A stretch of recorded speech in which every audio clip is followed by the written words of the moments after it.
Sula ram ram, Sula Sula ram. No, that's not what she's saying. Hey, welcome back to the rather calm coastal morning. I was preparing to make a statement about how wind-swept and snowy everything is, but that's just real life bleeding into the fantasy, it seems. It's a lovely day. Welcome back to Disco Elysium. Hello, Lieutenant Kim. Wandering in the eventide without you. So desperately lonely and sad.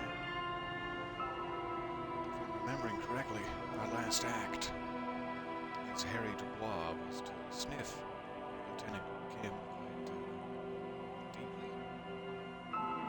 It's an interesting information about this love of undercarriages. This love of showers, I guess. I really don't want to give them these letters. I don't know if I'm ever going to find my gun. If I don't succumb to Everard's sticky fingers. I'm not looking forward to it. Maybe I just don't need a gun. Maybe that'd be fine. That's what this is. It's boots. Nigerian cavalry. Please do. How have I not picked them up before? +1 to perception. Gold calf-length cavalry boots. Mount that horse and ride into the night, you champion. The heel comes in handy too. It definitely makes you some good 5 centimeters taller, but it could it be that it's also making you sharper, more perceptive to your surroundings, and that you've gained a new perspective? Those 5 centimeters make all the difference. That sounds saucier than I intended. Moving on. So for now, I'm going to continue to shirk my responsibilities. Right here. Deliver the letter. The sad fact of the matter is, it's what's kind of happening either way. Regardless of what I do. And so am I. Because I live here now. That's just devastating. That hurts my feelings. Still, shirking the night away. Alright, our latest task is to build communism by literally traveling around and sniffing everyone to tell whether they're communists or not. Can I don't know how to say this. Can I sniff the washerwoman? Is that inappropriate? We could go back and talk to this guy at the harbor gates. We should. Isabel and Lillian in the nameless fishing village down the coast. Once the signatures are secured, mail the document to Everard's accountant. I will not. No. Little Lily might be up and about, but at this point I kind of just want her to keep her ceramic gloves. She's earned them. I still need to go back and check that ice cream maker. It may not have thawed to a passable point just yet. I need the boombox for that. It's probably too early in the morning, but once it hits like 9, 10 o'clock, we definitely need to get thee to a phone. To establish authority. I don't think I've talked to them again ever since I had that deeper conversation with Everard where he was a little more secure in my working with them, so maybe my chances of this have increased. I need to perform an advanced analysis. I forget where that would be possible. Maybe we should just check the bullet one more time and see if there's a skill check on it. And I definitely need to call is back. I just shaved some letters off of that to save you time. I'm efficient in that way. Call is back. Alright, good, good. Analyze Gary's composure. He has probably gone back to his racist little apartment in downtown Martinez. Could try that again.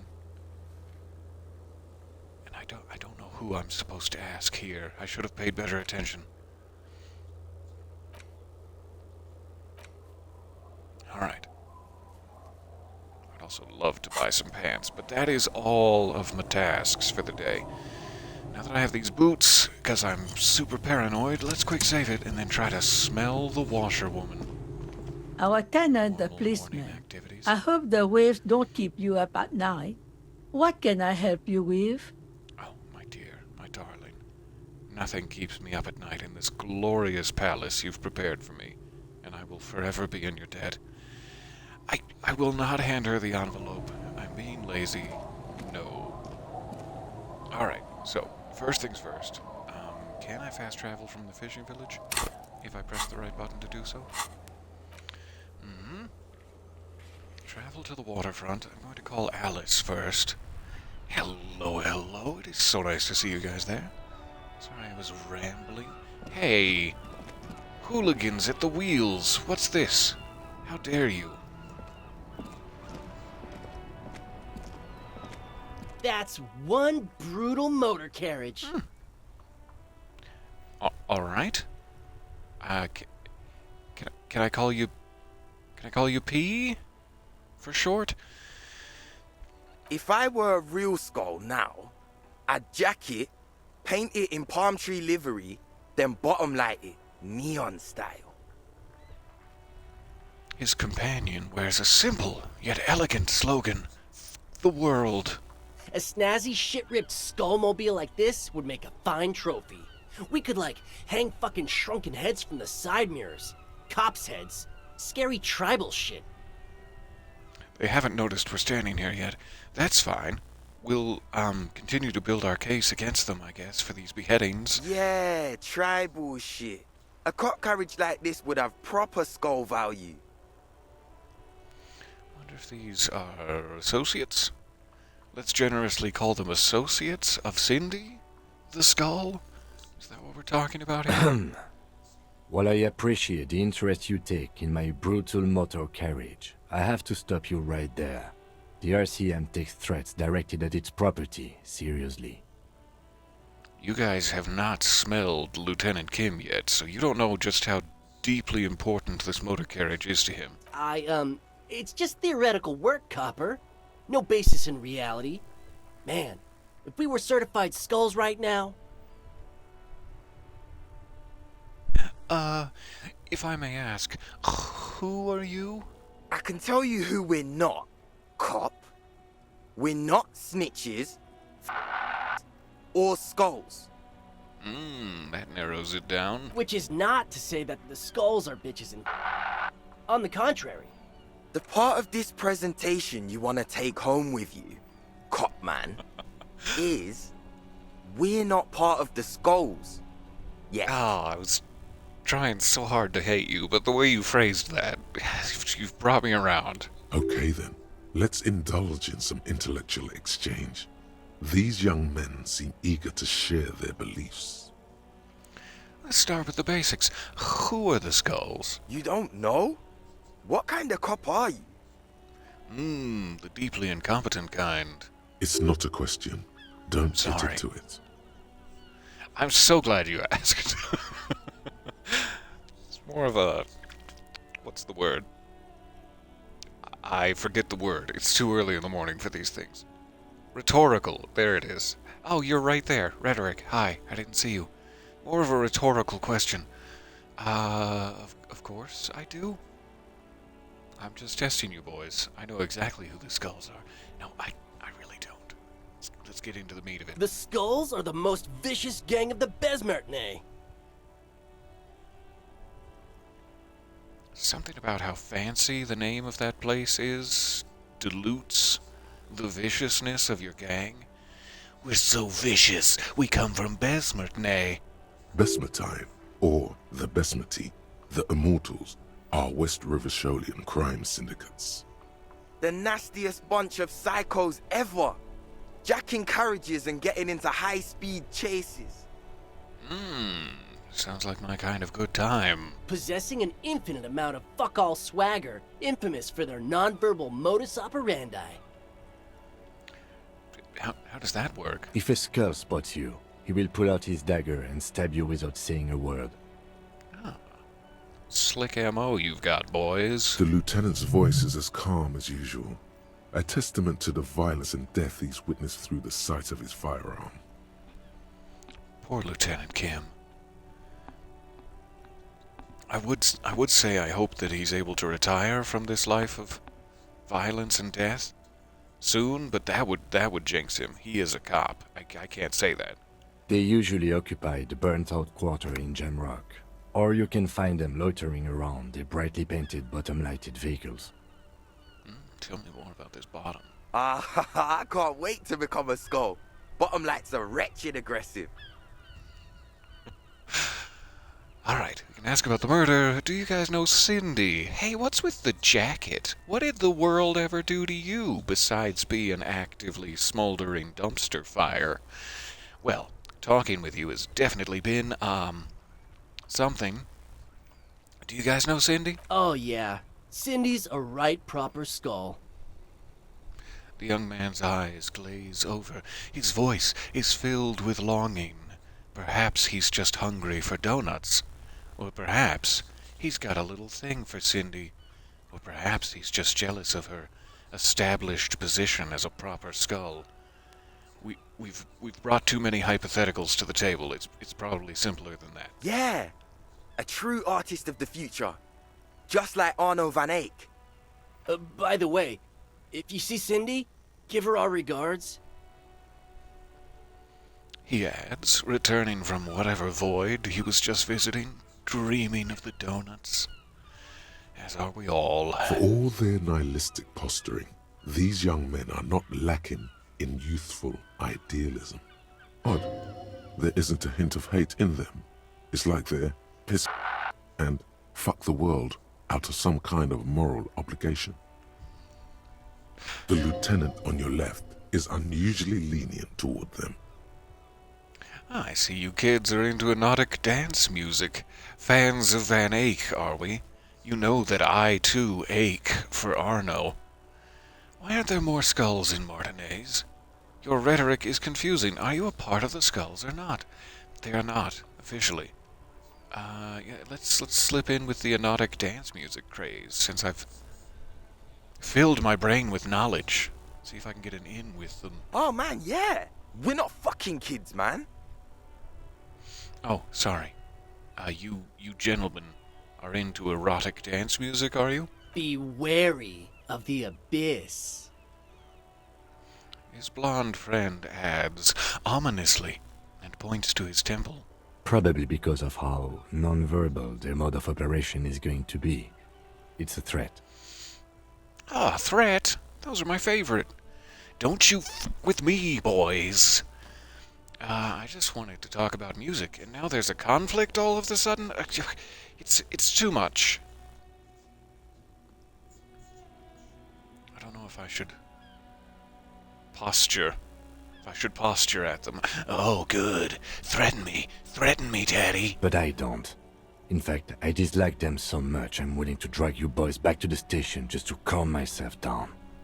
I told you not to mess with his motor carriage. Hey, there's no need for that. We're just talking here. Joking, too. Stay light, man. We're just talking and joking. We're just a couple of kids. Yeah, didn't you cops, have some questions about skulls or some shit? We did, and thank you for getting us back on track. Why aren't there more of you in Martinez? The Union does their share of policing in Martinez, at least where gangs are concerned. That's why there isn't much organized crime around here. But there's plenty of disorganized crime. Hotel rooms being smashed, billboards being crashed into. Oh, it's everywhere. I don't know how I'm gonna clean up these streets. I mean, maybe I could just leave and then 50% of it would go away, but still. Apart from the unions themselves, of course. Don't you worry about that. We're gonna make up for the deficit. threatening. Yeah, we are. All right. Your rhetoric is confusing. Are you part of the Skulls? We're not franchise skulls. Well, not yet. Once we get our name out there, we'll have a chance to join them. And what makes you think that the organization would accept you? You sick little gutter children. No, I see. That's fine. I'm not gonna toss out the gutter children card just yet. But in a non-threatening and definitely legal way. Lieutenant Kim has really put the fear into them. We'll fuck the system from the inside later. Just be cool now. The damage will be tenfold. Thanks, ears. You never let me down. Right on, fuck. So what's happening now? He provocatively spits on the pavement. I don't know whether to be disgusted or slightly aroused. Enough about this scullery, then. Mm-hmm. He's longing for Lieutenant Kim's kinema. So do you know anything about the murder that took place back there in the yard? Murder? A man was hanged, you see, in the backyard of the Whirling in Rags. Yeah, sure. We'll gladly tell you everything we know about it. It was a man. That's true. Also, he was hanged. Ah, interesting. Do go on. He was hanged from a tree. Yeah, I mean, duh. These punks don't know anything. Let's just move along. We'll move along after we ensure the safety of your motor carriage, Kim, and not a moment sooner. Hey, stop right there. How does one know anything? Time for a philosophical debate, all right. Ah, this sounds like epistemology.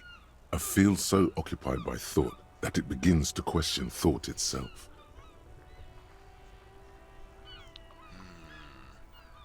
Both of these seem to be fairly dismissive, and I was hoping to engage in the epistemology. I know that you don't know anything about the murder. I feel it in my belly. Exactly. How can one know shit? For example, how can one be sure that there truly is a body hanging behind a hostel? Well, there isn't anymore. We took it down at great personal expense to my stomach contents. What if it's art? Or just a mere specter? Well, that could be the case, yes. A brilliant work of art dripping fecal matter from the trees. No, it was a dead man. A man is dead, and we need answers. So what do you think we know? I know that you have fashionable jackets. Tell me more. What about them? Turn to the blonde youth. Why does your jacket have that written on it? Turn to the dark-haired youth. Why do you have the world written on your jacket? I mean, we'll just get this one over with. Well, first off, it's a statement and not necessarily something that characterizes me as a person, even though the statement has character. And I do like piss. Follow-up question. In what medium do you like? Never mind. The word piss epitomizes the struggle taking place in the world.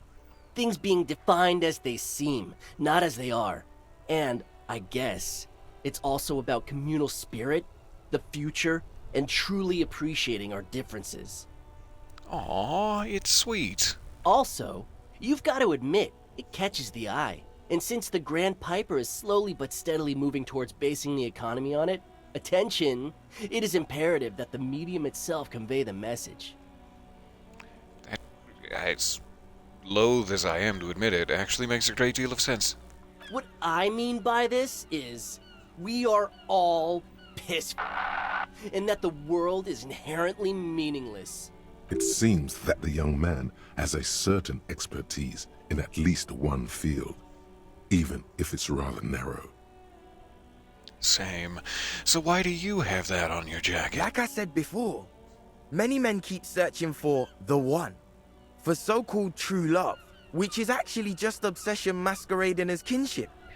The thrill of the chase, the hollowness that fills your chest cavity after catching it. I was not expecting them to be so philosophically wise, and now here we are, and my expectations have been turned on their head. Donuts for everyone, I'm buying. To catch a fish, you'll need to hurl the lure many times, and even then it isn't certain that you'll get anything. If you blow up the lake, though... Blow up a lake? Are you threatening our fine lakes? No, it's just a metaphor. you get more fish in a shorter time. And, for time is of the essence and fleeting ever so quickly, one must think of a way to fuck the whole world and not get caught up in fucking someone. Certainly did to those fish. I mean, yes, the quantity of fish you will collect after blowing up a lake is certainly large. But how many pieces, say, the quality of the fish afterwards, whether or not the fish will be edible ever again, there are wider concerns. Because when one fucks everything, he fucks nothing. And that, to me, feels glorious. Sticking your dick into the void. Gently adjust the way I'm standing to make sure I'm not revealing any voids. Okay, Hate continue. to admit it, but in a weird way, he's got a point. In a very weird way, he's got a point. Hello, nice to see you guys. Welcome to a nice early morning stream of, this. It's good to see you. Is it a coincidence that here we have 2 badass jackets and 2 badass cops? Is it? I couldn't tell you. My clothing collection is certainly feeling a little light, though. How about you boys, in exchange for 0 prison time? Go ahead and disrobe for me. No, this is sounding inappropriate. Okay, hey Kim. I mean, let's float the idea. Yes? Do you think it's a coincidence What is? that there are 2 of us and there are 2 of these sick-ass jackets? What are you implying? Which one would you wear? Which one? I'm not sure I understand you, detective. Are you more of a column A or a column B kind of guy? Neither. Oh, come on, Kim. It's just a mental exercise. Fine, if only to end this discussion. Theoretically, if I were a juvenile delinquent, if I were to already be down that path, I think peace is the stronger of the 2 statements. All these dialogue options. No, I'm more of that. Yeah, that works. I guess I feel more like the world kind of guy myself. Seems about right, especially considering your heroic exit attempts. That's more of just about the me than anything. That's an origin story for a dynamic duo right there. It really is. I'm more and more tempted to strip these boys of their jackets. This is gonna be an amazing end game if we're both wearing these. So are we done here? Or you don't need us around for your secret whisper party, do you? Secret whisper party. Alright, this is a one-time deal. A red check. I have a couple of bonuses to it, and I'm sure we have some half-light clothing I could wear. I don't necessarily want to force Lieutenant Kim to wear the jacket, but it would be so fun. It would be so fun to have the option. Let me check. But these little boys are gonna get cold out in the snow. I don't know how I feel about that. Here I am saying that my clothing closet is a little light, and it seems I've done nothing this entire game but collect clothing. That's what I'm all about. I thought I had another half-light thing. Yeah. The windbreaker, which we just recently got, so we are already wearing it. This is probably my best chance. Make sure nothing else is removing half-light from us. And it is not good. Alright, good. Quick save. That ride is fucking lightning. Gentlemen, Hey, piss. Look who it is. Shrunken cophead material. thank you. That's flattering. So one-time deal, 58%. Whatever happens, happens. Engage. No, no, no. Don't ask anything. Be subtle and scary. The boys dream about being skulls. Use that. This doesn't seem like the way to do it. As long as you continue to possess those jackets, you'll get your every wish and dream. Is that convincing them to give them up? Wait, how? Suggest they're massive skulls. Come on. Oh, your skulls. They're so big and impressive. What? No! Skulls don't have kings. I think. And we're not even in yet. That's because I covered my voids. Yeah, man, keep your voice down. Skulls don't take it lightly when folks pretend to be them. We're not even prospects yet. Oh, do they now? Well, you better take off those jackets right quick. Prospect must be a hierarchical term. Probably in the lower end. Oh, not even prospects yet, and already aspiring to be Skull Kings, are we? These two. Here. Anyone in earshot? Wow, you boys are ambitious. Only prospects and already planning a coup in the Him skulls. getting in on it. You're destined to go far. Thanks, buddy. He gets it. Passive-aggressive flattery.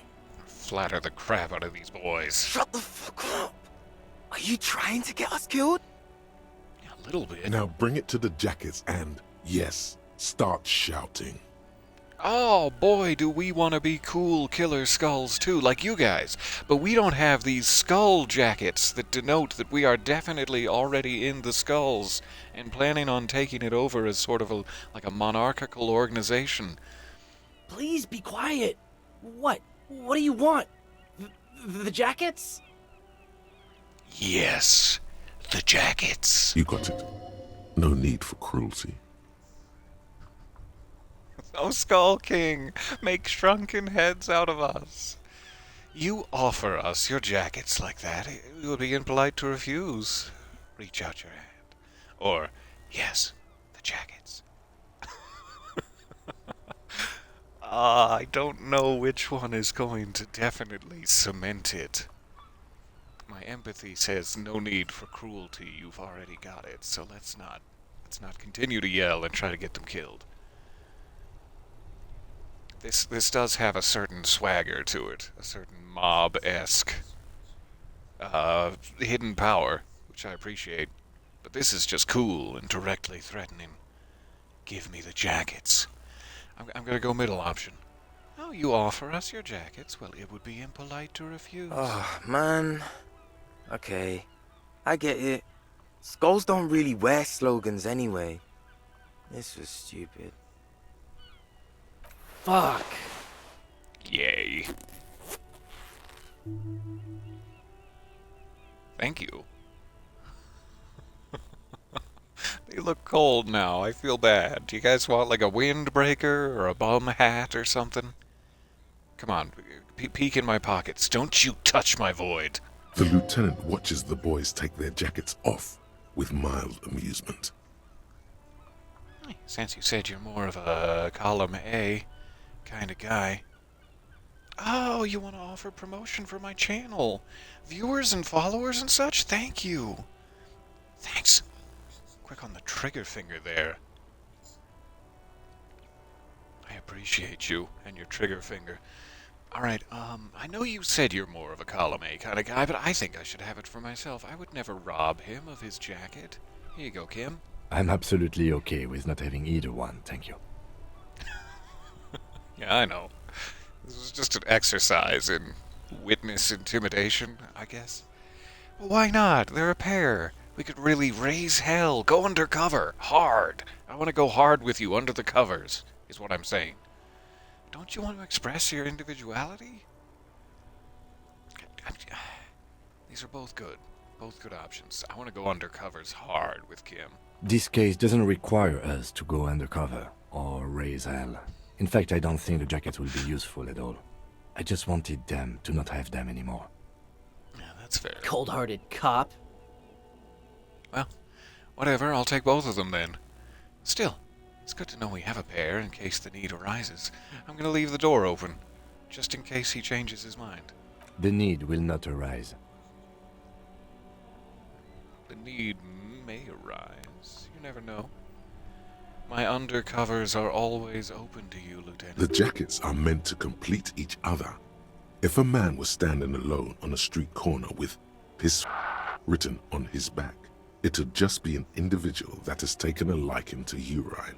And fuck the world, all on its own, is, frankly, generic. It's true. I need you, Kim. We need to complete each other. I'm nothing without you. I don't know, Eric. It's cold out. The dark-haired young man just stands there, defeated. The wind blows through his thin t-shirt. Yeah, let's get out of here. The cops fucked us. Cover your voids next time. That ought to keep his motor carriage safe. That's all that really matters. Alright, what do these do? Now that I've stripped some young boys in the streets, +1 to drama because no fuck's given. And -1 to authority because, oh yeah, I just remembered I'm a detective. +1 to half-light in the darkening world, and -1 to rhetoric because of its generic and inelegant statement. Good to know. Alright, I gotta get my interfacing gloves back on. God, I am fashionable. Alright. Maybe if I wear my jacket, he'll slowly get jealous? Is this like a long con situation? I'll be like, you know, I dismissed the idea of the jackets right out of the gate, but now that I've seen you strutting around, deeply undercover hard, I want in. It is, gorgeous, I must say. I do need rhetoric, though. Rhetoric is important to me.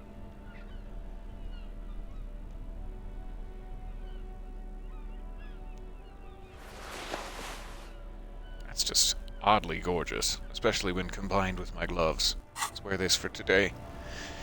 Alright, quick save. I'm so glad that worked.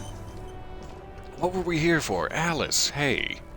Inside, you see a set of Distracted. steering levers, a radio microphone, a pull-out toolbox, and the soft glow of the fuel preheater gauge. It's like the simmering tension of a peak Quentin Tarantino movie and some philosophical discussion there. I really enjoyed it. Alice, my love. This is Precinct 57. How may I assist you? I just wanted to know if you heard back from the ICP. Yes. The armor was just saw produced P. by Fairweather in their facilities in Betancourt, sur la Clé in 42. Alright. It was part of a special order for Corps de Pharmacie, a security firm contracted to protect the interests of Iranese pharmaceutical companies in the Semenine conflict. So, it seems the armor went to Semenine. That's where the paper trail ends, though. Even the firm has proven difficult to track. Corps de Pharmacie has been renamed several times over in the years since the armor was issued. I'm guessing one of its names is Krenel? Yes, that is the most recent name the ICP has been able to connect to the CVP. And the one before it was Downwell. I also have one called Sediment, but I think that might be a different contractor. No, they were called Sediment. And Somatosensor, it seems. All that during the last 9 years.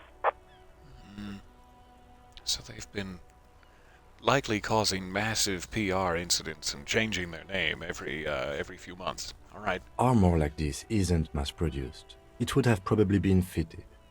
Perhaps there's a record of who signed for this particular suit of armor. Oh, hey, Alice. A suit of armor like this would have been customized to fit the wearer. There must be a record of the person to whom it was issued. Yes, but the ICP tends to be reluctant to share private sector records. I could try to talk them into it, though. Oh, you can talk anyone into anything, Alice. I believe in you. This is a fun challenge for her, an opportunity to contribute beyond doing her job by rote. She'll gladly put in the extra effort for Team RCM.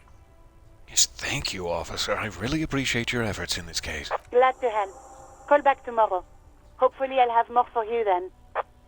Alright, talk to you tomorrow. Looking forward to it. You're the best part of my day, Alice. Goodbye. 57th, over and out. In the cabin, you see a set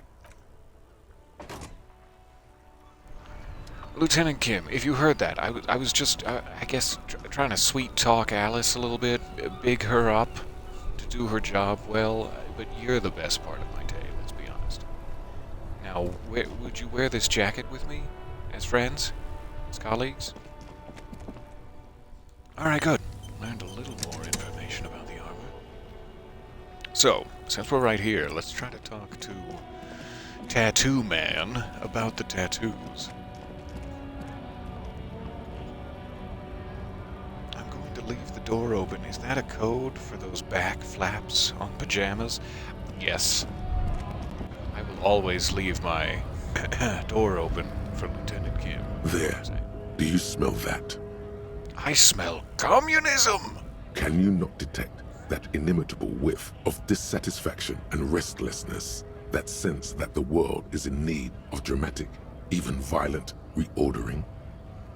Close your eyes and take a deep breath, but not too close to the racist lorry driver. Can you smell it now? You inhale. The cilia along your olfactory epithelium tingle with excitement as they sift through the swirling morass of industrial odors. I didn't know I was sniffing more ass. First come the smells of the agitated strikebreakers. Layers of body oil and sweat. Over-buttered meals pulled from bake-like lunch pails. The biting stench of lye soap. And then there's the slowly oxidizing metal gates. The scent of stale grease emanating from every crack. Oh, surely not every crack. This whole smell thing is like a superpower. It's absolutely worth embracing communism just to have the extra descriptions provided by your nose in these situations. But it makes me wonder if, like, every moral philosophy or political philosophy has its own superpower, or is communism just special? I mean, we all know the answer to that, but I am loving this. Everything in order, Detective? It's kind of a personal errand of sniffery. I'm smelling for communists, Kim. Let me be honest with you. I'm just working on developing my political consciousness, or just taking in the morning air, like a totally normal detective. Nothing weird going on here. I can be honest with Kim, though he's not himself a communist and may berate me for taking sides. I don't want it to drive a wedge between us. Especially not before he takes me up on my open door policy, but it would also be true to say I'm working on developing my political consciousness. And it's a little bit less weird than saying I'm smelling for communists. Let's go here. You're developing your... You know what? I'll just leave you to it. Carry on, Detective. Oh, thanks, pal. It is a mark of the lieutenant's respect for you that he does not press you on this decidedly extracurricular errand. The lieutenant lacks your highly developed politico-olfactory cortex. The reek of communism is undeniable, and it's coming from that railing right there. I've sussed out the source of all communism. It's call me mañana. Yes, now's your chance to establish contact. Done. Boop. Alright, I'll be right back to establish... Hey, look, let me through! Let me through, you peasants! I mean, sorry, fellow workers of the cause. I'll be right back, call me mañana. I gotta ask this guy about tattoos. Hey, was hoping I'd never have to speak to you again, but here we are. Your race descent has only worsened since I last saw you. You have really let yourself go. Hey, what are those tattoos of yours supposed to mean? Racists are generally not very good examples of their race. Welcome to Revachol. You hear him yell at a redhead woman visiting the fritter nearby. Everywhere I go, I sense the racist lorry man. God, I wish I hadn't honed my perception so much. He must think redheads are immigrants. I am not like them. I am craniometric perfection. I have taken the trouble to permanently draw a phrenologic grid on my skull and features. This should dispel any doubt. Are you sure I'm not craniometrically superior to you? I think that would result in me getting punched in the bread box. You're right, that is craniometric perfection. My race does not stand a chance. Could we focus on the tattoos around your shoulder area now? I don't really have a dog in this fight. Your silence betrays your inferiority. That's fair. You do not have a reply. You should enter a deep race slumber. Perhaps in 4,000 years, there is need for a servile homunculus. Aww. You flatter me. Alright, let me try that again. What are your tattoos supposed to be? Racist. Welcome, he must. I am not like them. I am you're right. craniometric perfection. I have taken the trouble to permanently draw confront him. a Are you phrenologic. sure? You exhibit forward projection of the jaw, indicative of schizophrenia and sexual inaccountability. From a purely aesthetic standpoint, the dimple in your jaw makes you look like a baby. This is not craniometry, just an observation. Oh, well worth it. Alright. What else? Continue making observations about me, please. It is impossible to see any more of your bone structure. It is covered in the ravages of Al-Hul. From what remain of your features, I can see fleshy lips, baldness of the head, and long arms relative to lower limbs. You didn't have to bring up my fleshy lips. It's the one thing I'm sensitive about. This leads me to conclude you are not a police officer.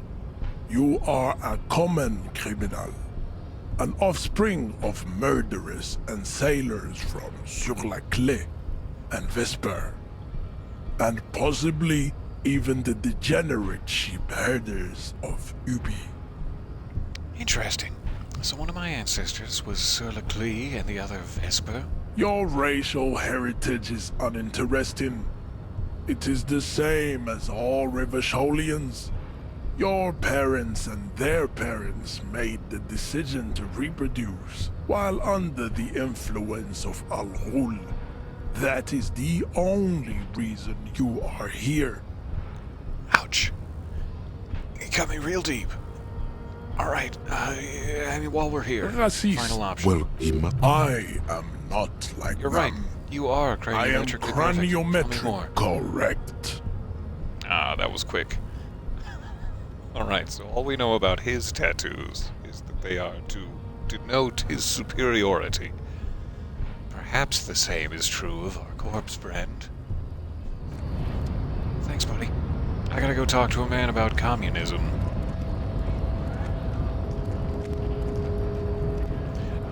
Do, down the stairs. Try not to trip and break your skull open. They call me Manana. Hola, Wandering Man. How can I help you? Wandering Man, I like that. That's a sweet nickname. Attempt to establish contact by looking deep in his eyes, slowly striding forward, closer, and sniffing his face. Listen, brother, there's something important I need to talk to you about. What's that, Boya? Now's your chance. Remember, communists are notoriously skittish, so it's best to insinuate your way in. That's a fine line to walk. If I'm trying to be subtle about the communism, we may end up in bed together. I'm looking for some people who know how to really grind a sausage, if you know what I mean. See, this is what I'm talking about right here. This is the kind of... It involves our mutual friend, Kraz? That's pretty unsubtle. Put your hands next to your head and curl your fingers like deer antlers. That is a loud message. I'm investigating a peculiar smell, one with revolutionary implications. Or, I'm looking for a secret cabal of mole people.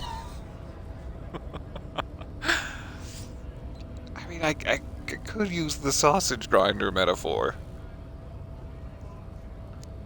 But this is a high risk of us just kissing. This is way too forward.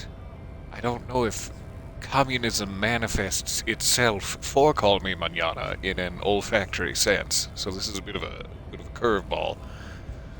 Nor do I know if he's thinking of it as a metaphor, as mole people under the streets. Maybe that's common Mazovian language, and he'll pick right up on it.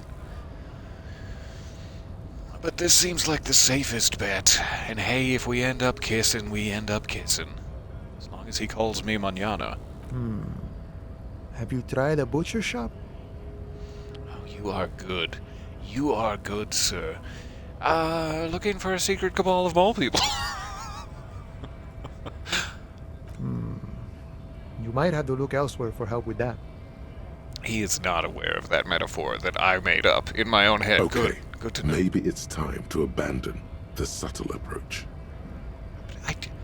I don't want to abandon the subtle approach. I'll be a little bit more forward. You know our friend Kraz? Don't think I've ever met a Kras personally. Then again, I've never been to Grad. He narrows one eye at you, desperately trying not to wink. Okay, maybe it's time to abandon the subtle approach. We're still going subtle. Hey, do you smell anything peculiar around here? Could be coming from one of the jam lorries. Cargo's been sitting out for a while. My cabbages! Okay, maybe it's time Okay, to I'm abandon abandoning the subtlety. subtle approach. I'm looking for communists. Do you know any? Comunistas, huh? Can't say that's where I thought you were heading with this. Not that I'm criticizing. It's good for a man to take his time and think about the whole socio-political world picture. Oh, come on, you didn't pick up on my subtle hints? It's certainly been an interesting development to witness firsthand. So you've given up copying and now you're hunting comunistas. Care to say why? No, I'm not hunting communists. I'm trying to get organized by them. I'm on a sort of quest to develop my political potential, and I need their help. Honestly, I just had a weird dream about my ancient reptilian brain, and I need to get to the bottom of it, if you know what I mean. Half wink, narrow one eye. I guess this is the most eloquent and honest. I'm on a quest to develop my political potential. A fellow plains roamer in search of greater understanding. A classic story. He nods approvingly, and it makes you feel warm and loved. I wish I could help. Unfortunately, I don't know many comunistas. Are you sure you smell so much like a communist? I don't know if I want to directly tell him that. That's pretty weird to say. And I thought you union guys were all communists. It's just embracing stereotypes. That's hurtful. But to be honest, it is what I thought. I kind of had this pegged as the communist area of the map. So I'm going to tell him he smells like a communist. I mean it as a compliment. Didn't realize you could smell communism. But then, I've never studied the subject. See, that's where we differ. I spent all last night developing this whole philosophy. Maybe it's not taught in any of your so-called universities, but there's definitely something going on here. But you know, I did meet a genuine ideologo a few months ago. Perhaps he's your guy. Tell me more. You know, a guy with a theory. Someone who likes to pit his theory against other theories in deadly theory combat.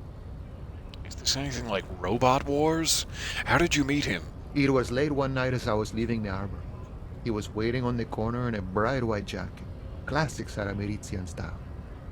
He asked me for a light. We shared cigarettes. Then he asked me if I ever thought about getting into some of the extra physical branches of communism. I think he might have just been coming on to you. Hang on, what does that mean? The extra physical branches of communism?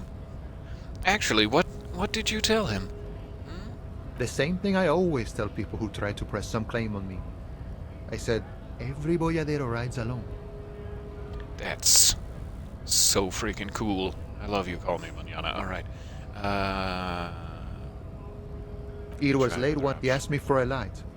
We shared What cigarettes. does extra Then physical he asked me branches if I of ever thought about. communism mean? No idea. I took it to mean he was asking me to join some sort of underground cell. I knew that the mole people were real. A very old school organizing technique. The sort of thing comunistas used to do before the revolution.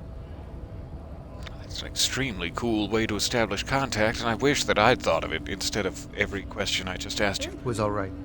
A little like something out of a Vespertine spy novel, but I must respect the effort. Alright, how do I find this guy? I couldn't tell you.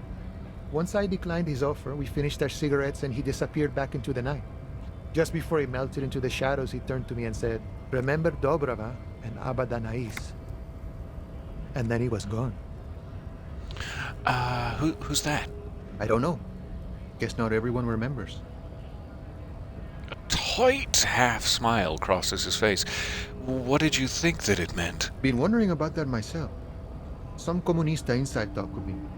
Not meant for the wider public. They love that kind of thing. You'd have to ask someone who knows the ideologo personally. I have to say though, it sounds like you found yourselves a proper hunt.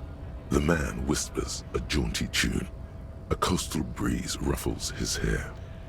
God, I wanna be call me manana when I grow up. Alright, have we not asked him this? Who do you think killed the hanged man? The mercenary, eh? Who could have killed him? That's indeed the question.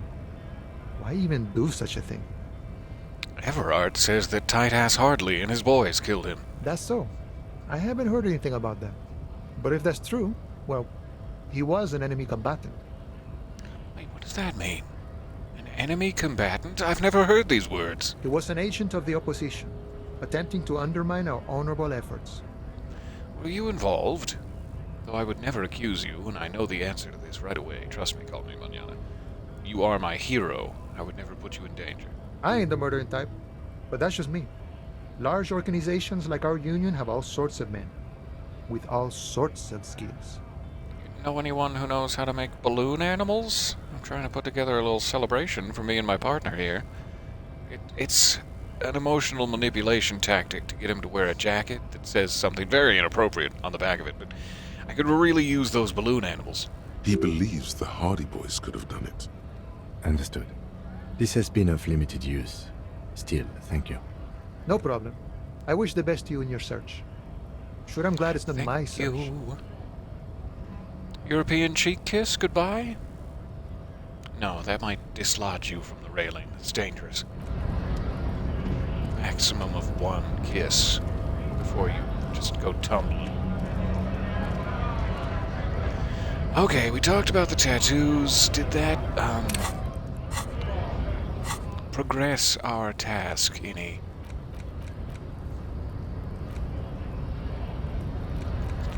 Library.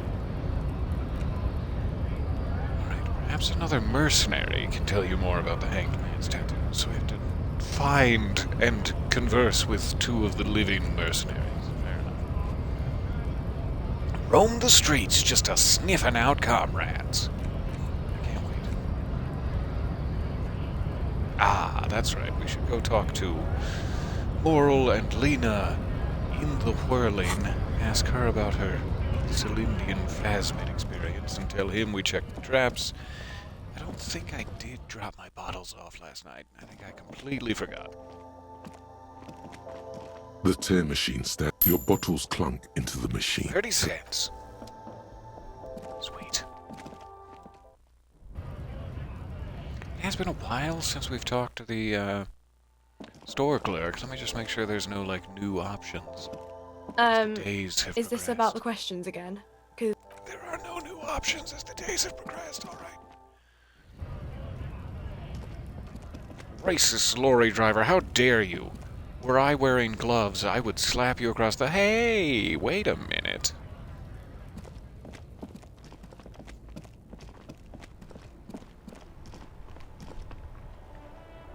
We did pass this guy's skill check. Still here, stuck in this. We did indeed.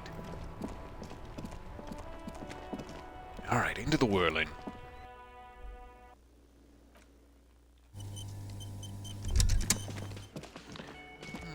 Wait. No. Something about this bunch doesn't smell right. What do you mean? They are, but they don't seem too keen to talk with you, do they? No, they don't. Glenn seems to be contemplating grievous bodily harm while he massages his raw knuckles. In the far back, Eugene is doing his best to ignore you.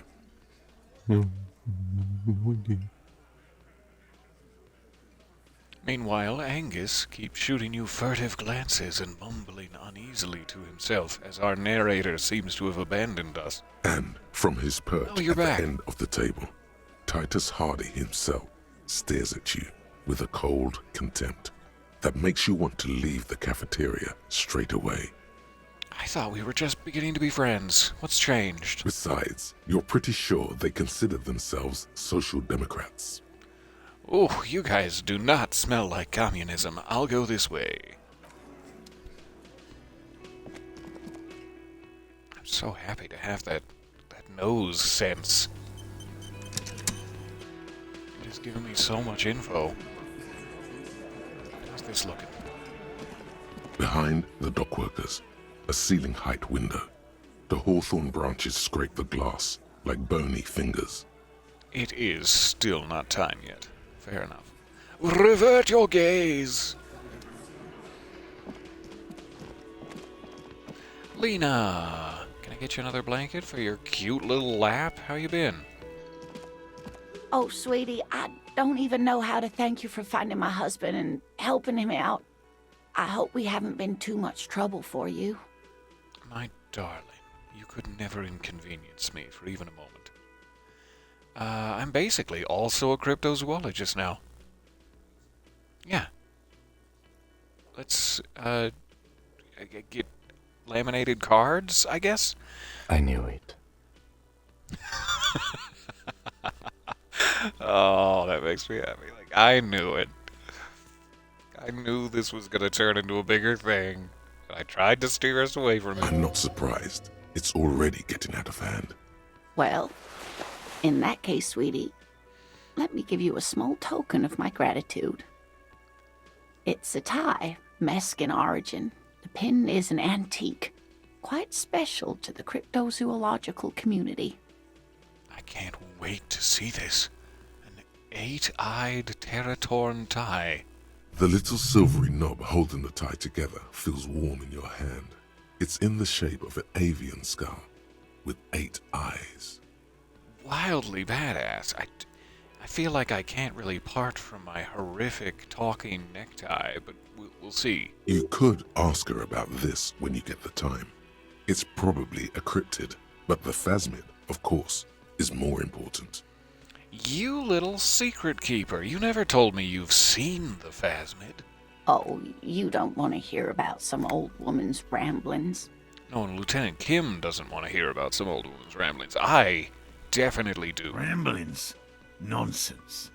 Your description of the phasmid is the most precise I've ever heard. But, darling, I didn't even get the size of it right. You were a child, my dear. Really. It's extraordinary what you were able to describe. Now go on. Tell our friend about it. He's proven his interest in the field. Reflexively, the lieutenant readies his familiar notebook. Well, it was Thanks, summer. Kim. I was building a racing track out of sand on the beach near a tall stand of reeds. Quite a tall one. Many times my height, I remember. When, all of a sudden... I would like as many details as possible, but the story itself is more important than where it was and how old she was. But I'll take the details, please. I'm getting ahead of myself. I was 5.5 in Betancourt in the suburbs. My grandmother had a summer home there. Must be nice to have a grandmother. She'd just started forming memories. Real memories. Not the billowy haze of infanthood. The strangest moment of my life. I looked up and one of the reeds moved. Not like a plant, but like a living thing. It stood up and looked at me. Its body unfolded like some antique toy. I've never seen anything like it. I didn't know this can happen, so I reached my arm and touched the thing. It felt just like a stalk of reed, but it moved, swaying, towering above me. After a while, 20 seconds, a minute maybe, it left, went into the reeds. Did you follow it on a magical adventure? I tried, but I was only a child. There was mud and high water. I couldn't see it anymore. I was just standing there knee-deep in mud, looking around me. Where did you go?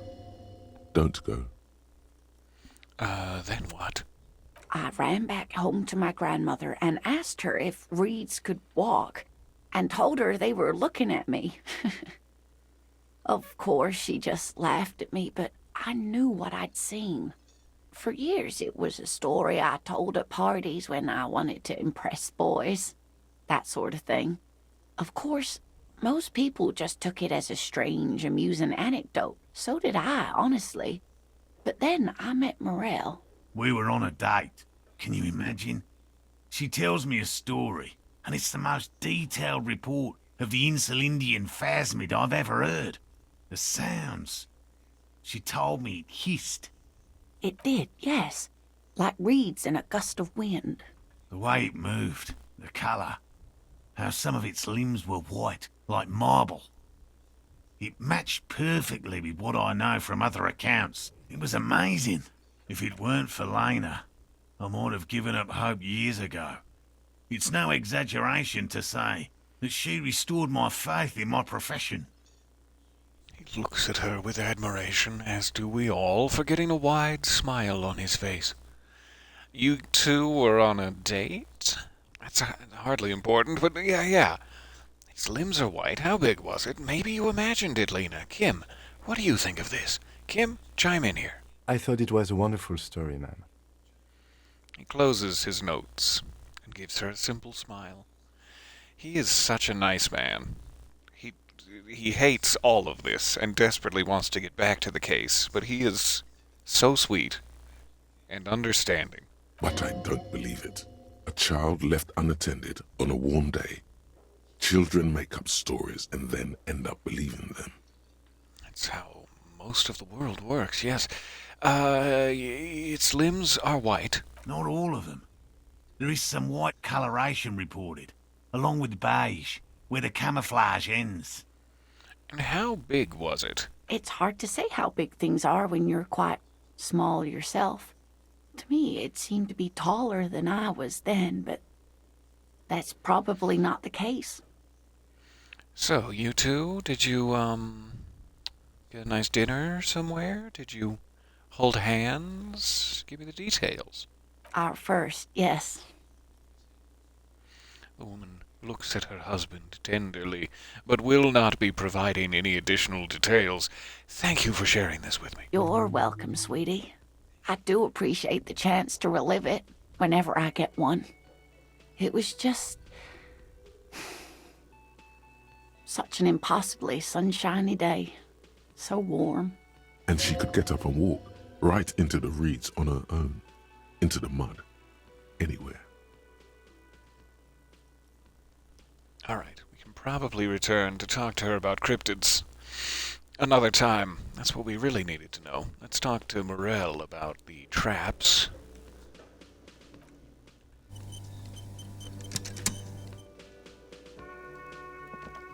I couldn't possibly shower thanks on you as enthusiastically as my wife has, but I am grateful for your assistance, officer. Many people are grateful for my assistance. He tries to play it cool, remain professorial, but inside, this man is itching for some news on those traps. All right, stop itching. I checked all the traps. Good. Okay. And one of them was empty. No locusts. Completely empty? Yes, there was nothing in the trap. No locusts, but no phasmid either. No locusts? No phasmid either? That's not ideal, but... He rubs his chin, and suddenly you want in on it. But you restrain yourself. It just means the Insulindian phasmid is even more clever than we thought. Of course, more clever. Yes, the Phantasmadeia picked off the locusts and escaped. This is good news, though we'll have to reconsider the design of the traps, make them more secure. Another trip to the Reeds.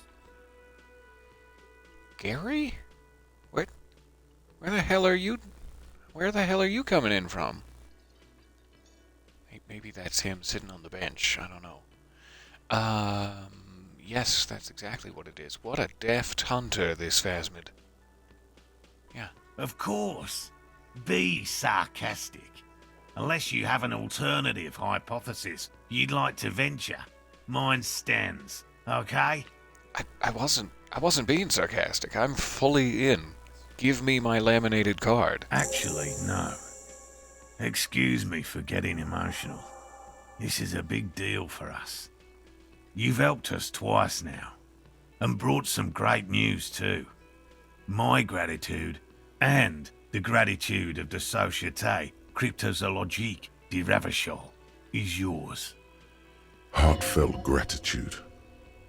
But does it feel like closure? What really happened? It does not feel like closure, and how dare you even suggest that? Continue to hunt for the phasmid. Thank you, it's an honor. We should probably return to our main investigation here. This has been refreshing, but... Refreshing, but... Helping cryptozoologists isn't really a priority for our organization, is it?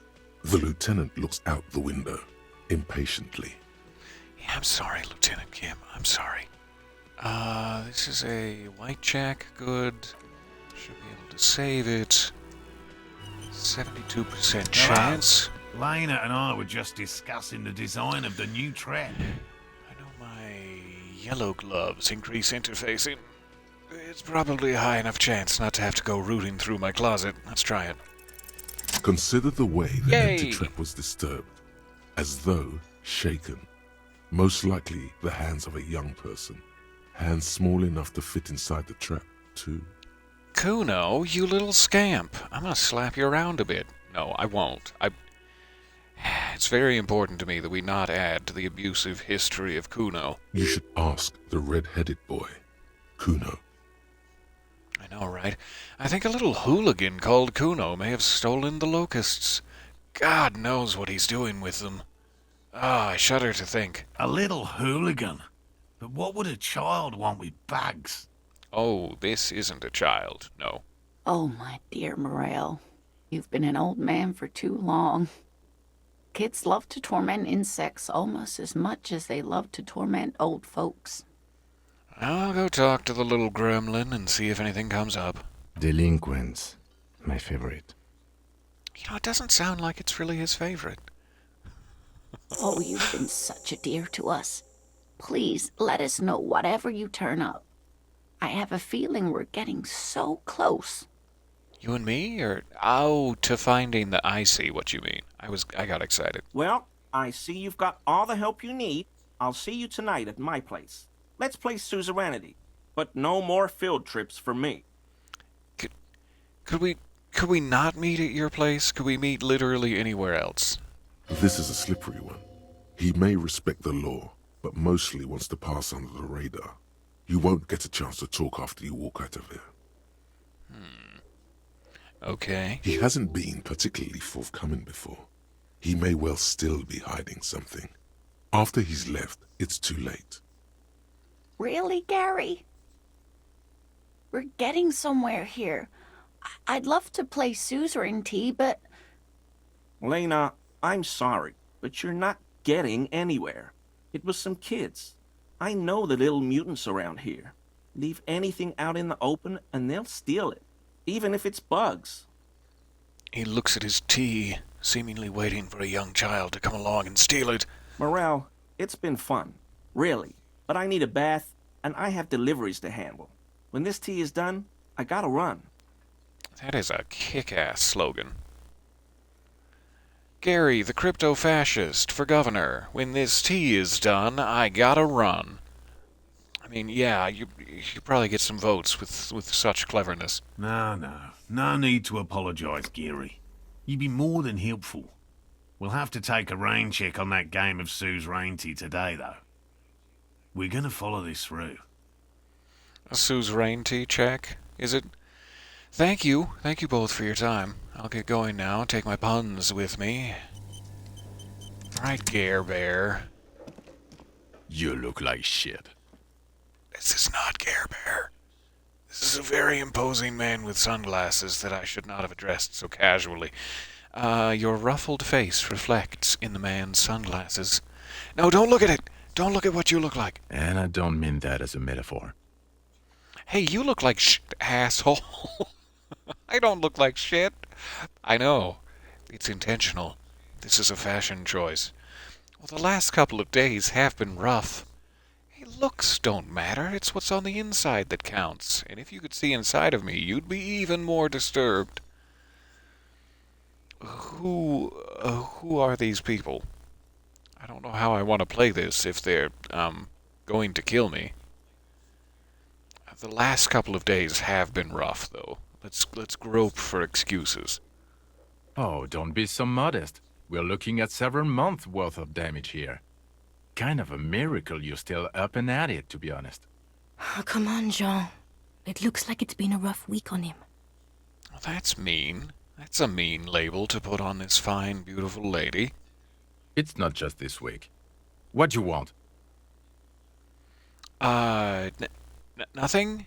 I was looking for Gary the crypto-fascist, and I just sort of stumbled into this. There's something strange about this guy. Figure it out. Kim, who is this guy? I'm not getting involved in this. Huh, okay. Internal affairs, then? It's not my style, he thinks, glancing at the man in sunglasses and the woman beside him. Oh boy, they're mad at him. No wonder. He just doesn't recognize them. I don't think it would be wise to say, hey, I got some questions for you, I'm a cop, if they're some sort of authority figure over me that I just do not recall. This is a white check that I can retry. I'll see you around. Watch out for yourself, loser. I will, you champion, you. That voice, so very familiar. Did you hear it when calling to your station and reporting your badge missing? Oh wait, your voice. I recognize it. Are you Walter Cronkite? Oh, really? I wonder where. I lost my badge recently, and when I called in to report it missing, well, you were there. I don't think you were wearing that wig when it happened, but you were definitely there. I didn't hear the wig over the phone. That's the where you remember me from? Yes. Yeah, probably. I have a bit of, memory trouble, though. Kim can back me up on this. It's been a constant thorn in his side. None of these are great. Maybe? Maybe that's where I remember you from. Okay, then. It's probably a coincidence. People sound alike. Goodbye. Goodbye, superior officer. Alright, Gary. Very generous of There you you to help are. us out, officer. I'm sure glad to be back from that little excursion.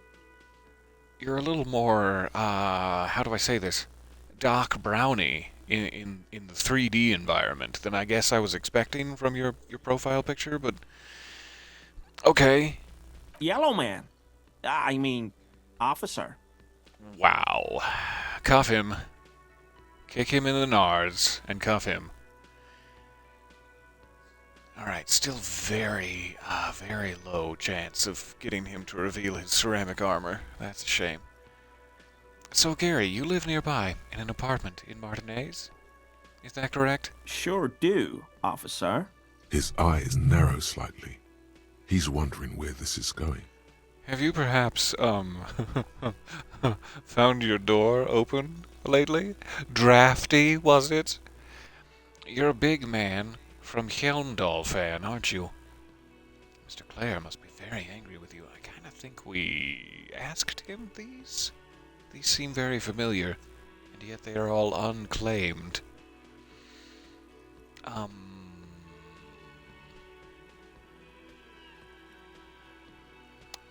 We'll return to this later. Of course. Of course. So, Kim, prepare your nard-kicking boots. You were surprised to see my colleague here, Lieutenant Kitsuragi. Not many Sealites here, or anywhere, other than Sail. I meant no offense, truly. You did, truly, mean offense, didn't you? The lieutenant is a native of Revachol, though that hardly matters. Do you have a problem with Sealites? No, no problem at all. He flashes an impenetrable smile. Arrest him for flashing.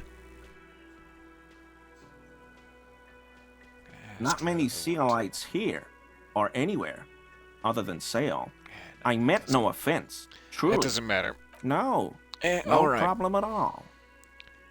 So, it seems like if I let him walk out of here, he's going to probably get his kneecaps just busted wide open. Can't wait, frankly. But I will not be able to speak to him again after this point. The chances of me passing this are so low. Maybe I have something to increase composure, but that doesn't ring a bell. Let's check.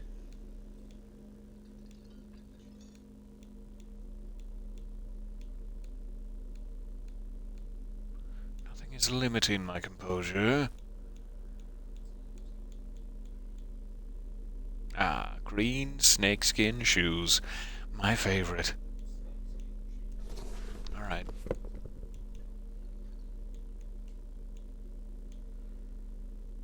Moralist pants.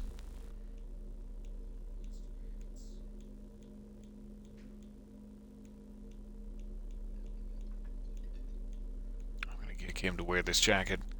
It's the last thing I do. Here's my 8-eyed Teratorn tie, which is just gorgeous. Octuple vision, +1 to Inland Empire, and +1 to Volition, due to the cryptid's protection. A slender bolo tie held together by an antique clasp in the shape of a bird skull. The skull features 8 cavities for eyes. It's disturbing, but you can't look away. I genuinely love it. My horrific necktie is sentient, though. You will betray it if you change it for some boring scarf. This is hardly a boring scarf, though. Look at the eyes on this baby. You have to understand, horrific necktie, but no, I'll never betray you. Alright, so we have our best chance at composure. Always a pleasure to see officers. That's correct. 2 officers of the law. 42% chance, not bad. We'll give it the old triple try. Is he? Ow! It hurt me.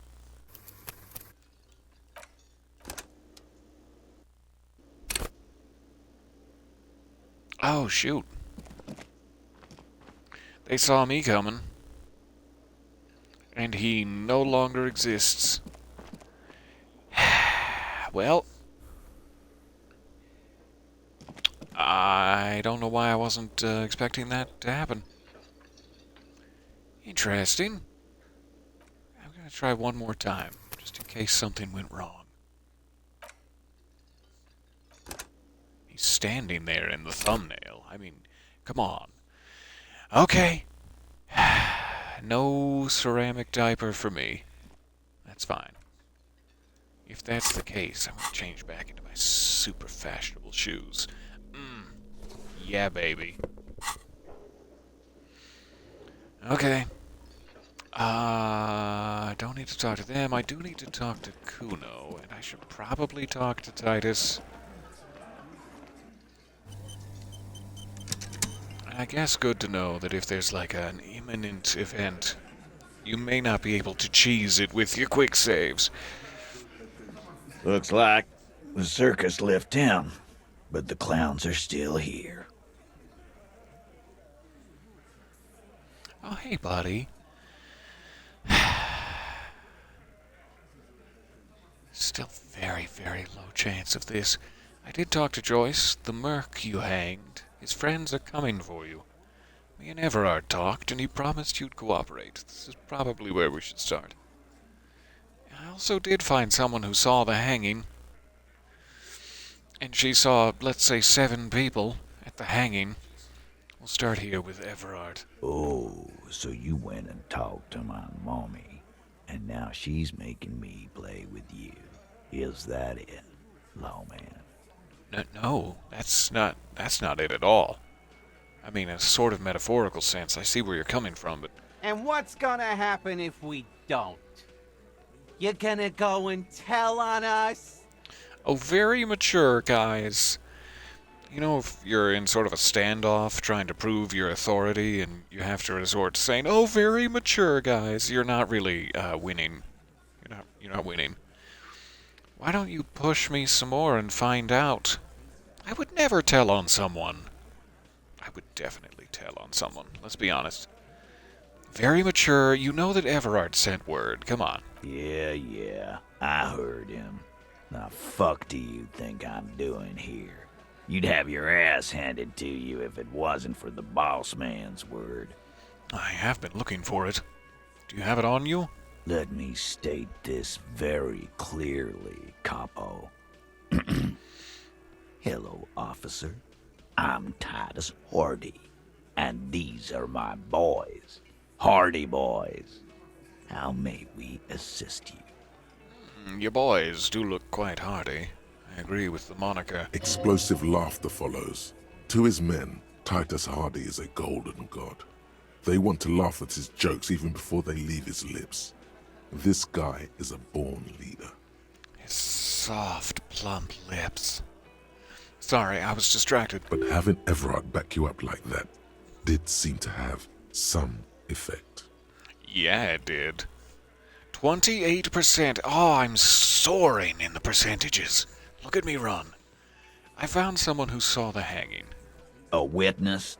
You ain't got shit. The locals would never come to you with this. That's why I was forced to go to the locals. That's just cop tactics, Titus.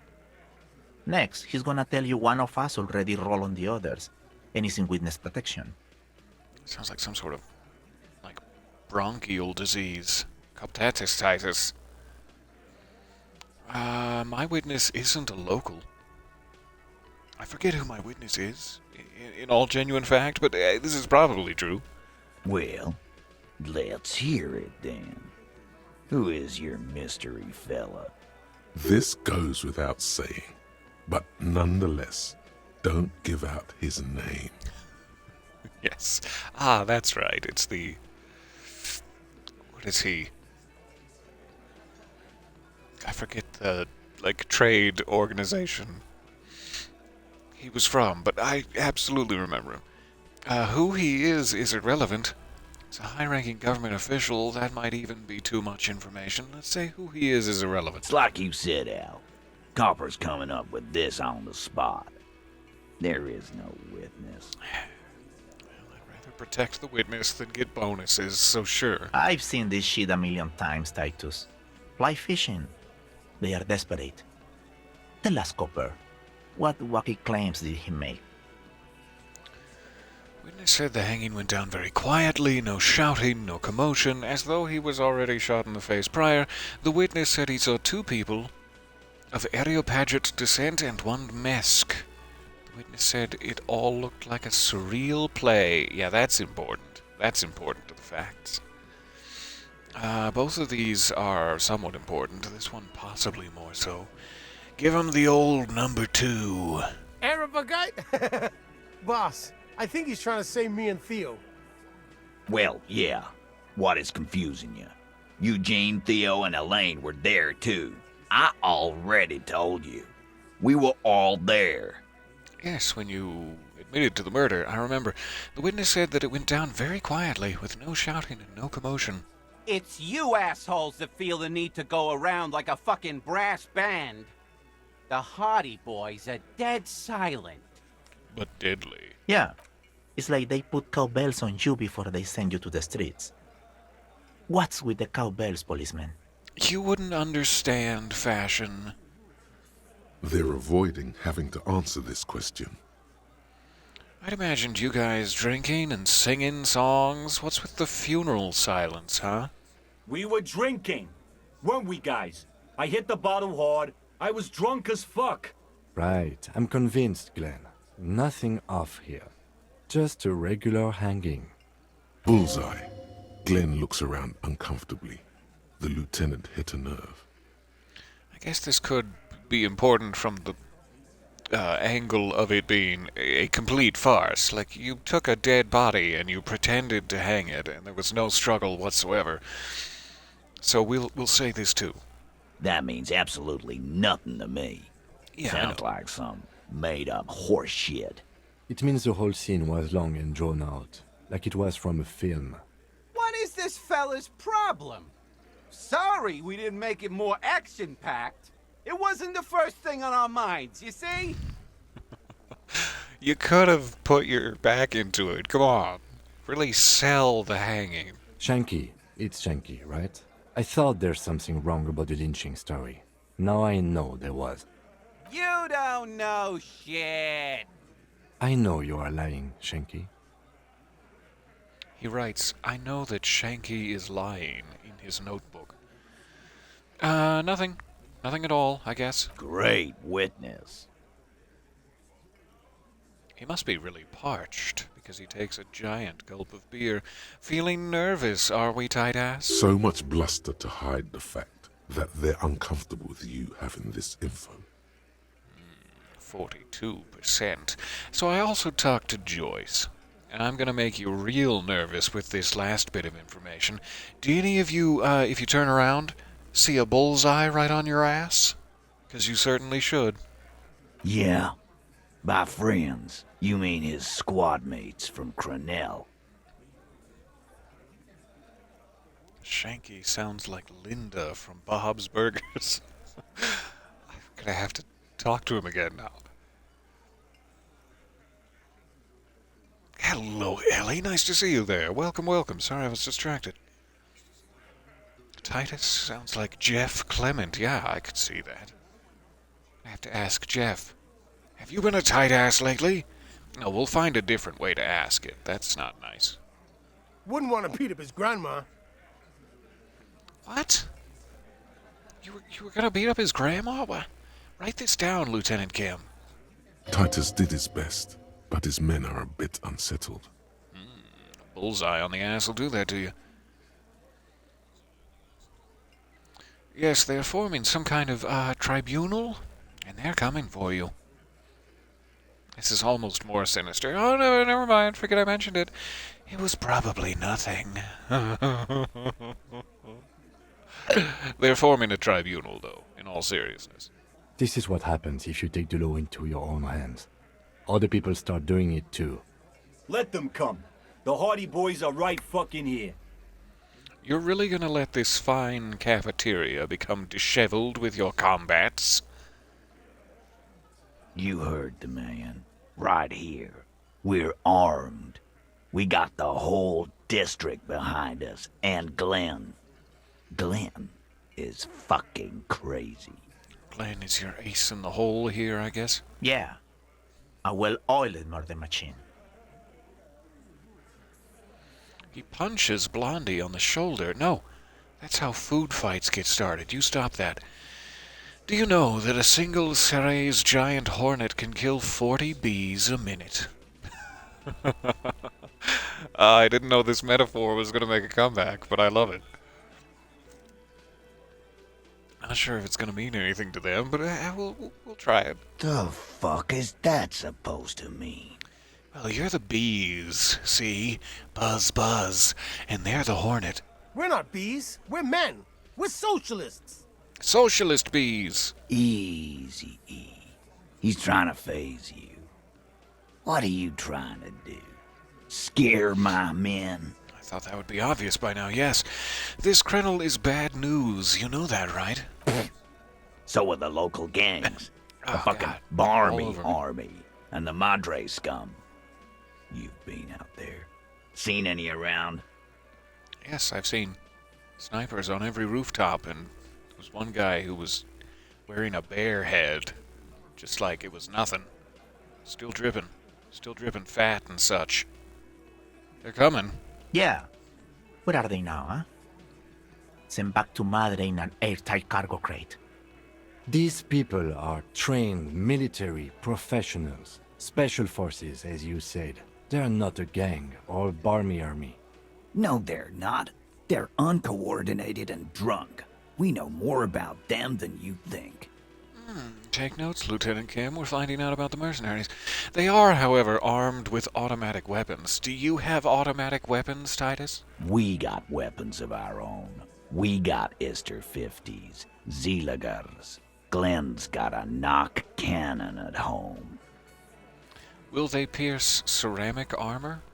I guess we're gonna see, aren't we? That was an unsure phrasing. See what? That they don't pierce ceramic armor? Yeah, like you've been up against ceramic armor. He takes a sip of beer to bide his time, then he tries to get the last word in. You haven't even seen the whole suit, right? I've seen the whole fucking thing, and it didn't make him immortal. I wonder if it's possible. If you didn't wildly flub the task, as I did, to see the whole thing before you have this conversation. And if it would go differently. Joyce said that they've gone rogue, that nobody is controlling them, and they are thirsty for your blood. Big fucking surprise. They hire psycho scum, arm them to the teeth, and let them loose in the city. What do you think is gonna happen? Okay. Good luck. What do you mean, okay? He jerks forward a bit. Stop jerking. Stop. I mean, okay, they're gonna wipe you the fuck out, Titus. I mean, okay, you got this. I mean, you got the numbers, right? I mean, okay, I'll be on your side when they come. No, I'm lazy. I mean, okay, you got one more gun on your side. Once I find mine, that is. I lost it, you see. That's an interesting tact. See if they would give me my gun back.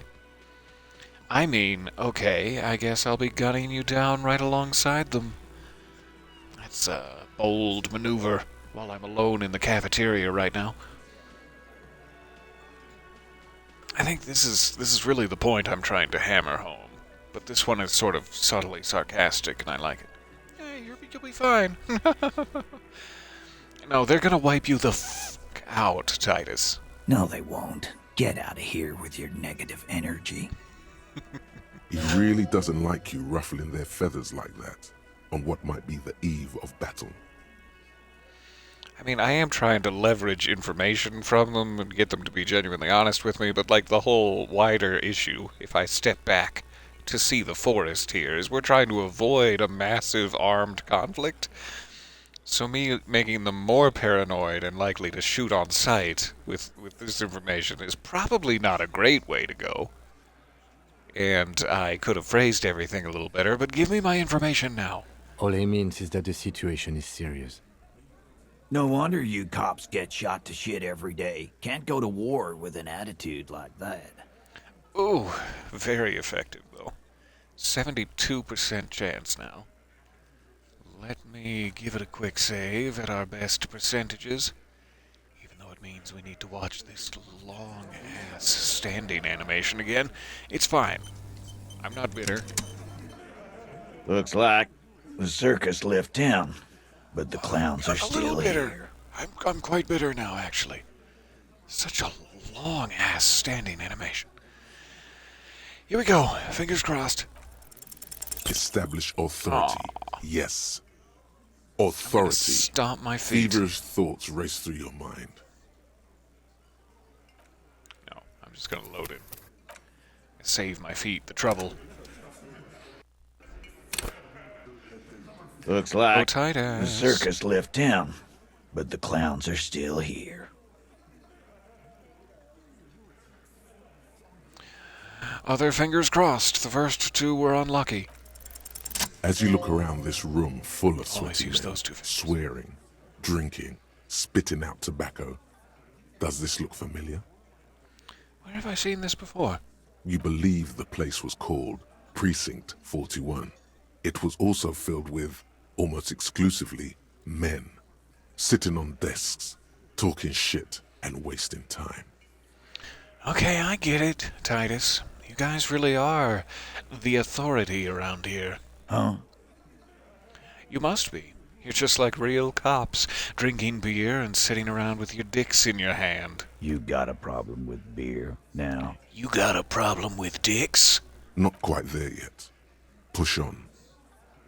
Push him. No, I got drunk. So drunk I drove my car to the sea. I don't give a shit either, just like you guys.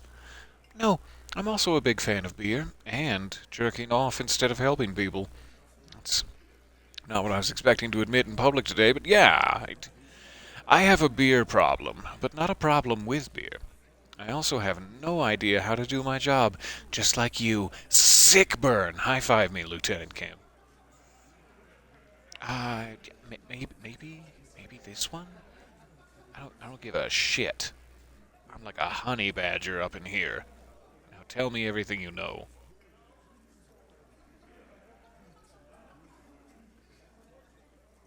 Yeah, this seems like the best. Speak for yourself, buddy. We've been giving a shit for 10 years. Martinez was a dump before we put this outfit together. It is a cute outfit. They don't know, man. They weren't here. We had 3 shootings a week, kids dead, fucking graffito everywhere. You cops haven't shown up since the 30s. Yeah, about that graffito everywhere. I did just tag a wall yesterday evening. It's very artistic. It's very tasteful. You're going to love it, but just in full, what's the word? Disclosure. I did the graffitos. Congratulations on the graffito removal. All I see is you sitting around talking about Monica's titties while there's a rape victim. So what? What do you want from me? We took care of that fuck. Don't let him drink that. One more push. Quick. Slap the beer out of his hand. It's not about who did it, it's about the victim. She needs help. Titus? She stops mid-sentence. That's it. You got him. He's going to give it up, but on his terms. Whoa, that took a turn. You wanna help her, cop? Fine. I'm gonna let you help her, but you treat her with respect.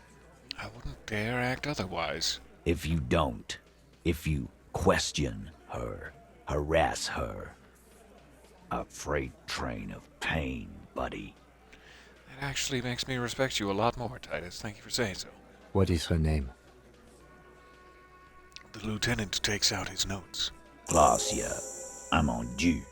She's staying here at the Whirling in Rags, a real pretty one. Silvery jumpsuit, blonde. That's Amonju, with an O-U. Shit. The girl. The girl upstairs? That can't be her. She knows you drank so hard you forgot you were a cop. Yeah, so we'll start on a foundation of honesty. It'll be fine. Oh, it's her! It's definitely her! It's Miss Oranje, disco dancer! Keep your cool. If at all possible. You said that you don't remember being a cop and that you don't remember reality. Here's where my honesty bites me right in the ass meat. Correct your tie. Try to ignore it. Yeah. Blonde. Tall. 2 rooms over from yours. Oh, please keep your cool. Don't say this. Don't say this out loud. I've gotten even worse because I tried to ignore it. It's still an 8% chance. Maybe it'll be fine. You inexplicably add cool after the victim's name, with your eyes bulging like some wild beast. Your fingers are fidgeting and sweat starts forming on your brow as Titus looks at you oddly. I don't understand what's so cool here. Oh, neither do I. I don't know why I said that. Nothing. We just have a few more questions. Then we'll be on our way. Calm. Normal. Try to forget this little hiccup. Just a little 2 points of damaged morale hiccup. That's half my morale.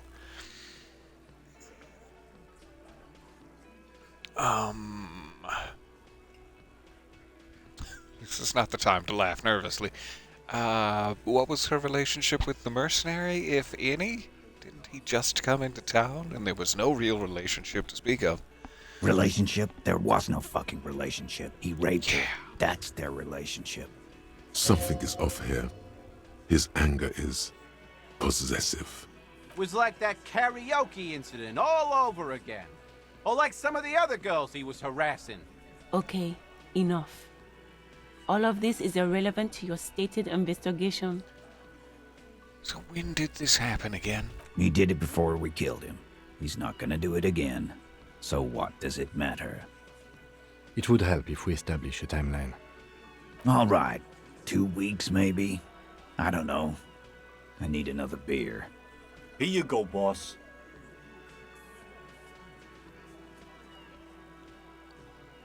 What is your relationship with her? I know her. How well do you know her? A small twitch in the corner of Kim's mouth. He has a hunch about what knowing means. Well enough, Copper. We party. She's been here for a few months. So she's not from around here? You mean Revachol? Nah, she's an immigrant. Or a drifter of some sort. Been staying here over the winter. Don't you give her any more trouble. She's just had some bad luck, that's all. Shut up, Angie. She doesn't need your help. Titus gives them both a look. They fall silent. What's with all the silences? It's like these guys don't know how to feel about this. You should keep picking at it. Alright, you said you partied. Cool. That's cool. Very disco of you all, but what do you mean by that? What do you think I meant?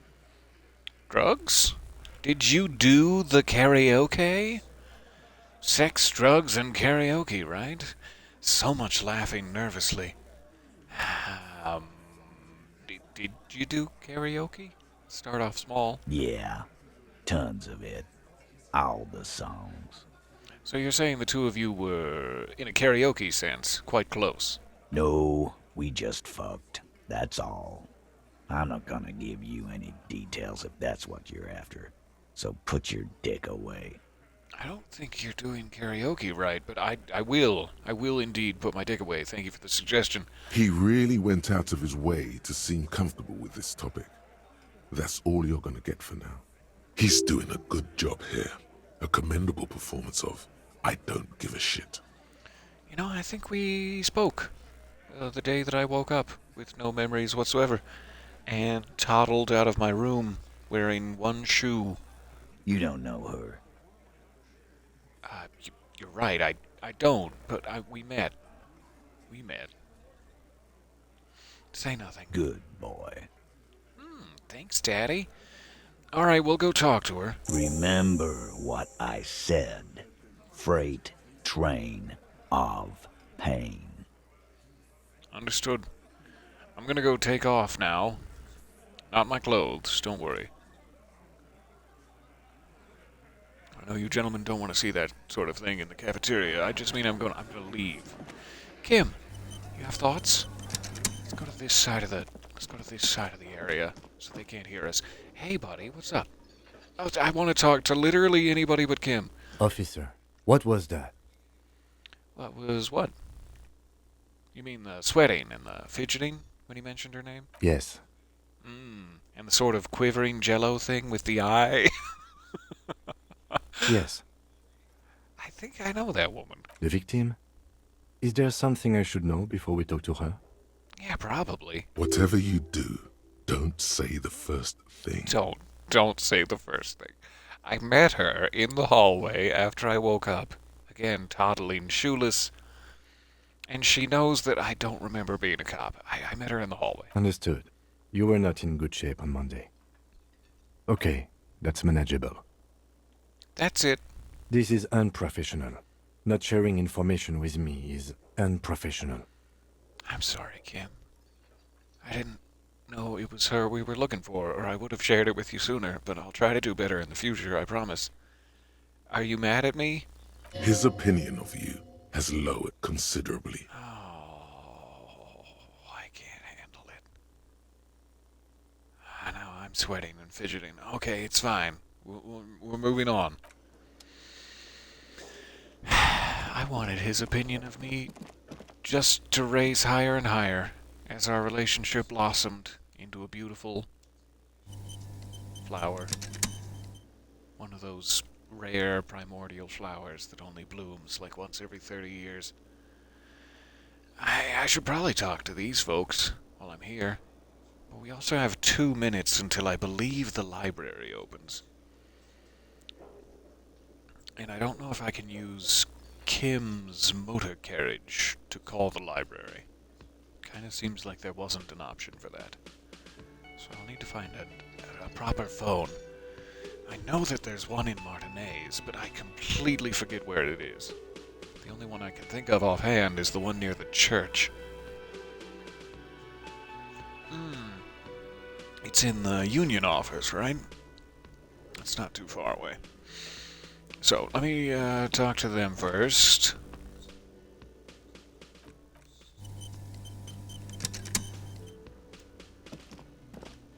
Again? He might be wearing a disguise. Oh, cool shades. Are you wearing a disguise? Your wig looks gorgeous. Yes, it's a hobby of mine. As if waiting for some kind of reaction or response. Something to click. It's not happening, though. Who is If this only guy? I still possessed those memories. Alright, that made it 10 o'clock. Hooray, hurrah. Quick saving it here. Let's run to the union office real quick.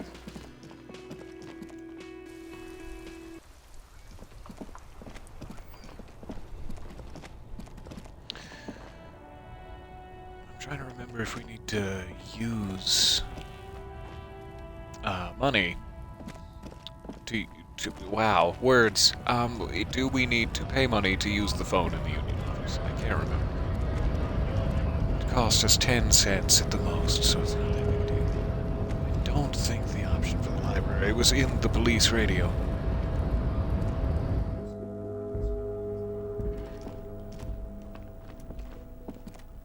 The already familiar cold touch of plastic welcomes you as you pick up the handset. Take my sense. The machine swallows your coin and seems to be waiting for your next move. Maybe this is a special phone. Dial a random number. 72% chance. Your fingers run over the dial pad. 005. That's the dialing code for Revachol. 4952. And a moment of hesitation before entering the final numbers. 993. I'm scared. Calling. Calling. Still calling. Then.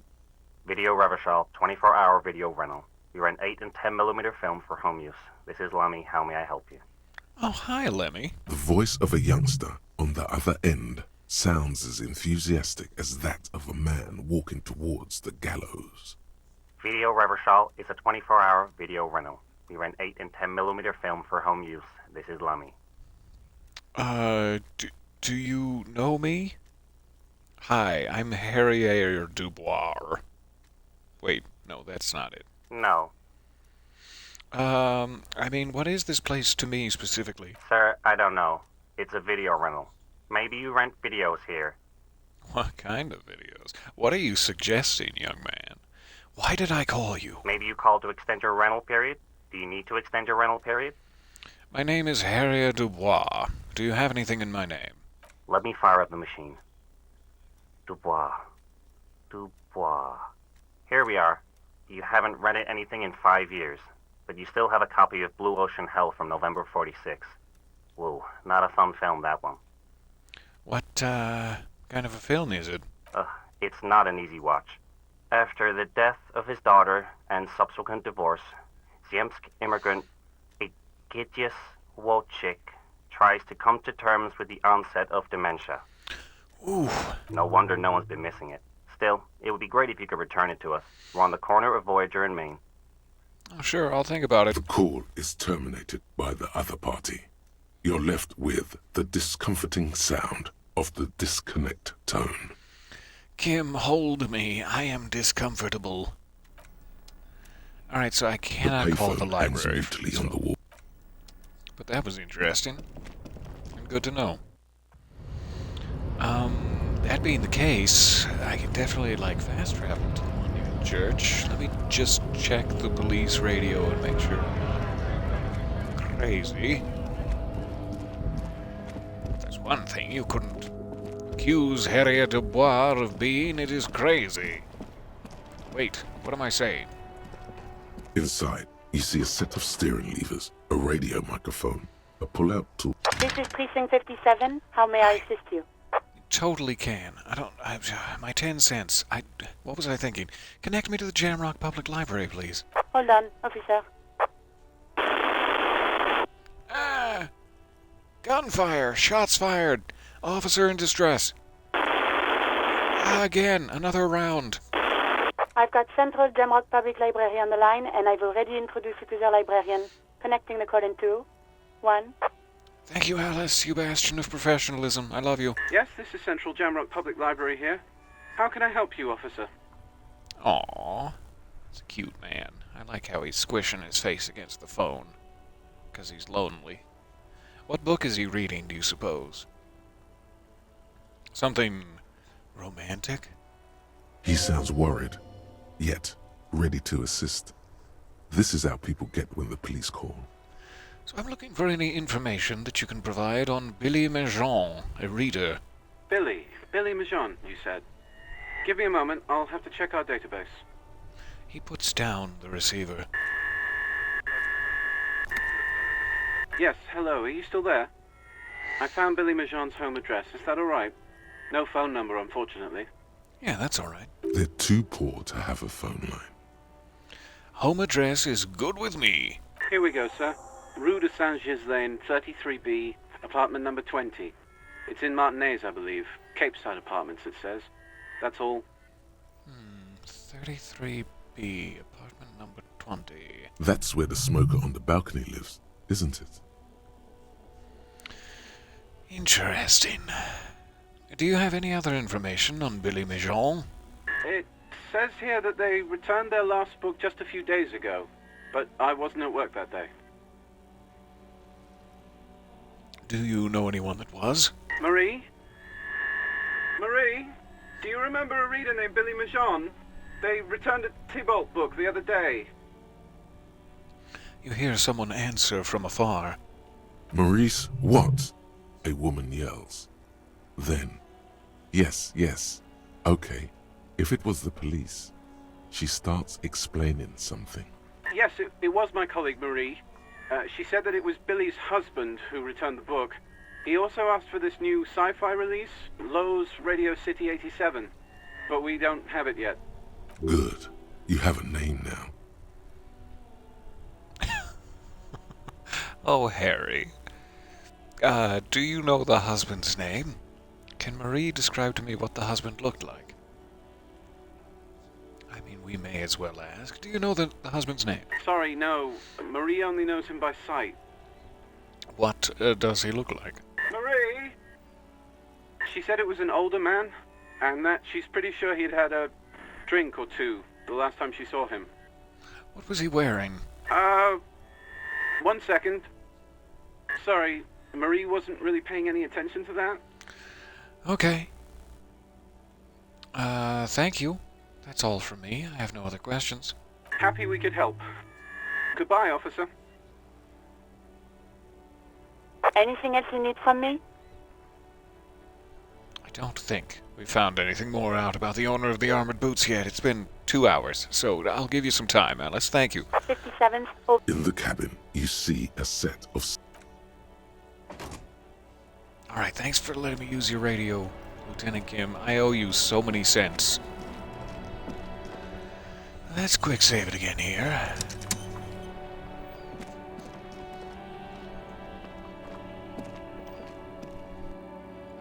So we need to speak with the woman in the apartment upstairs. We also need to figure out why my superior officers are wearing wigs in the lobby of the Whirling in Rags.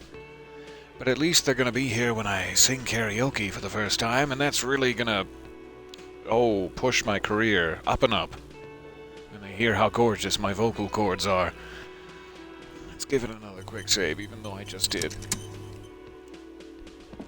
Again? I can't believe this shit. He shakes his head, looking like he really is having trouble believing this shit. Engage. You know what it is. It's like the two of you know each other. Just ask him. So tell me the truth. Do you know me from somewhere? Oh, I definitely know you from somewhere. Precinct 41, is it? Another life. From where? From another life? Yes, from another life. A different life. Maybe the life of a police officer belonging to the ranks of the... To what station do you think you would belong in this alternate and totally fictional reality? 41st, sir? Sir, yes, sir? Okay. That's plausible. That's entirely plausible. Now we're really getting somewhere. He gives you a long, meaningful, smoldering look and adds, somewhere good. All right, let's talk about this hypothetical Station 41 you mentioned.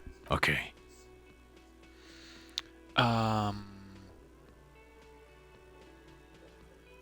was quick. There seems to be a lot more you were supposed to say, but okay is fine. What would our relationship be in this alternate universe? Do you have a crime to solve? Who else is in our imaginary police station? What is our relationship? Let's be crazy. Let's say you and I are partners. How's that for a thought experiment? Like partners in crime, or are you like a safecracker? You seem like a cool guy. I'd love to have you as my partner. You seem like a bit of a drag. No offense, but I could do better. Kim is cooler than you. High five me. High five me, Lieutenant. I know you just got disappointed that I was withholding information from you, but I didn't mean it. Now high five me. I don't necessarily want to corrupt my chances of getting in good with this disguised gentleman, but I will take any chance I can to call Lieutenant Kim cool. I'm sure he's fucking flattered, but Kim is not part of this thought experiment. In this one, we're partners. Okay. The lieutenant is silent. But he knows. He knows. I think he's cool. Sure, let's say it that way. Are we like partners in crime, or? No, because in this thought experiment, we're all police officers in a police station. We don't do crimes. We're not crime bros. But could we be crime bros? Come on, stop it. Who else is in our imaginary police station? You're not going to believe this, but police officers. What? That's crazy. Yes, sir. Solving crimes, locking up bad guys, and get this, and not getting that drink on at 2 o'clock. 2 o'clock? It's a little late in the day for me to start. Oh, you mean that? I'm sorry, sir. Just some regular boring motherfuckers in suits and uniforms. Nothing spectacularly extravagant like you, the far-out son of Lang. Is that what they call me? Who's the far-out son of Lung? Oh, it's you eccentric genius. I mean, with your unorthodox approach to police work, it has to be you. I am master of the Jamrock Shuffle. Want to tell me more about him, or her? Not even a little bit. Oh, that hurts my feelings. Okay. It's an urban myth about an officer who is so far undercover he can't remember who he is. As I say, it's just an urban myth. You are not the son of Lang. Thanks, Kim. Gentle slap me low style? Not in the butt cheeks, just like I'll hold out my hand and you give me a little skin? He's not interested, okay. He's trying to protect you from further rough handling, dished out by this sunglassed man. I can't believe I'm being rough-handled by this sunglassed man. Okay, yes, you get the joke.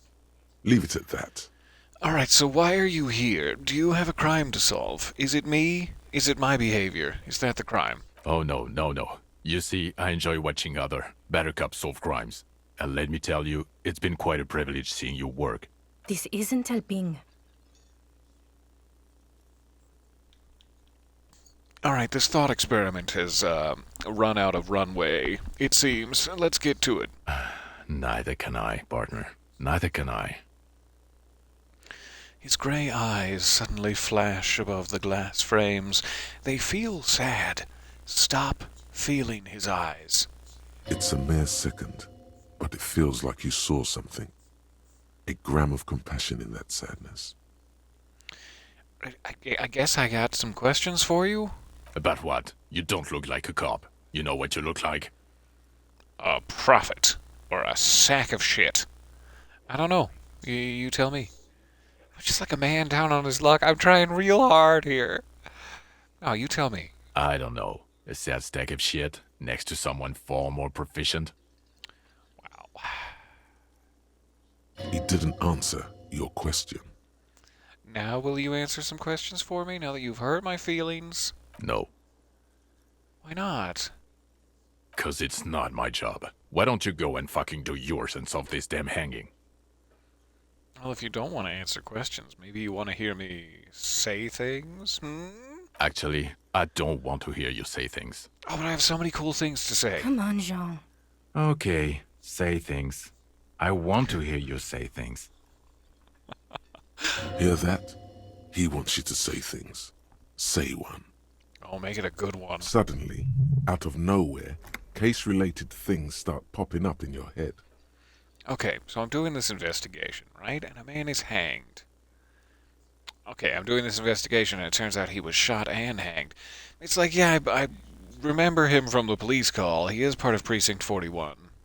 There's the ongoing situation about, like, the, let's call it measuring contest between Precinct 41 and Lieutenant Kim's precinct. I don't necessarily want to give more information about the case to my precinct, therefore strengthening their measuring contest. This is private between me and Kim. So I'm going to try to keep the details light. A man is hanged. So, do you know who hanged him? Hey, why am I even telling you this? I don't know. Why are you? You said you wanted to hear me say things. Why? It's like you felt it would be intellectually stimulating and would lead somewhere. A custom even? Strange. Who knows why we do the things we do? Ah, hooray. Somehow, Worked out bouncing well those for me. ideas off the man with sunglasses felt calming. Like you've done it before. Oh my god, there's more. You want something more? What is it? Nope. I'm good now. See you around. I just wanted to use you for morale healing.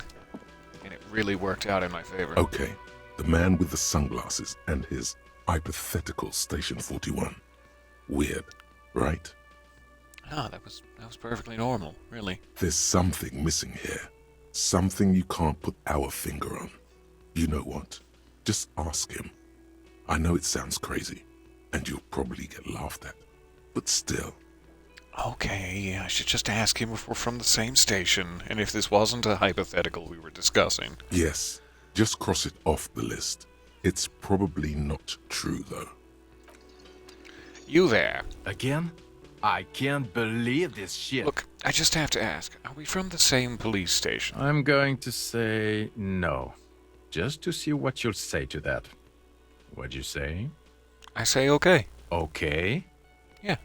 You wouldn't lie to me, would you? Jean, he said okay. Give it a rest. Okay, I was clearly wrong. He is a firefighter, male nurse, animal control agent, something of that kind. Not a cop. Go on with your cop work. Don't let me stop you again. Alright, bye for now, Jean. Madam, may we speak? The woman in an RCM patrol officer's uniform winces as she notices you. I get that reaction a lot. I'm sorry to impose on your time. I would really prefer not to talk to you right now. Okay. As Lieutenant Kitsuragi explained, a patrol officer is the lowest rank in the RCM, below lieutenant and sergeant. This seems more like, I don't know how to describe it. She asked not to speak with me, and I will respect that. Okay. Goodbye. Trying to, like, talk to a woman on a bus, and you're that guy who's like, oh, come on. You what, you can't even talk to me? Like, nope, she asked not to speak with you. Have a great day. Alright, quick check-in with our, like the first person we ever spoke to in the game, The who has door turned is out to be closed. vitally important. Knock, knock? Who is it? Tired. Controlled. This is the police. Can we come in? We don't even need to come in. I was just hoping to speak to you. If you'd like us to wait out here, that's fine. Come on up. The door is open. I'm drying my hair. Sounds How did like your it's hair get coming wet? from upstairs somewhere. You could snoop around before going up. Is it wet with the blood of your enemies?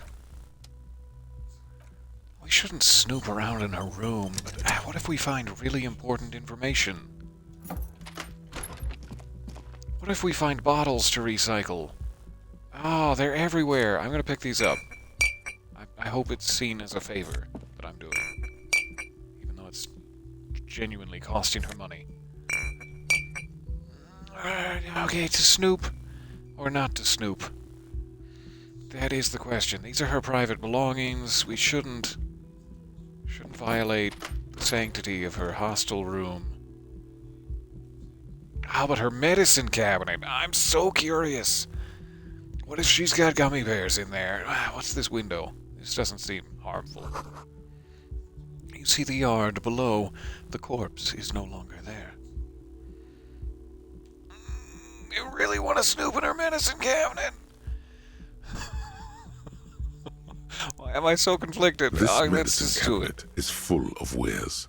Sheets of pills, haphazardly stacked, one on top of the other. There's also a toothbrush somewhere in there. None of those seem related to the case.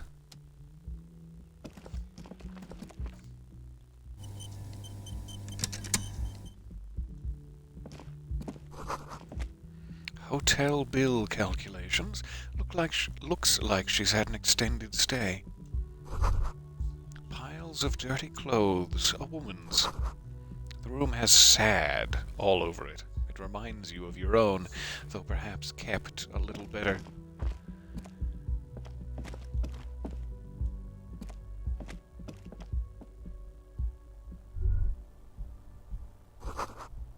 You feel someone watching you behind the glass door. A woman.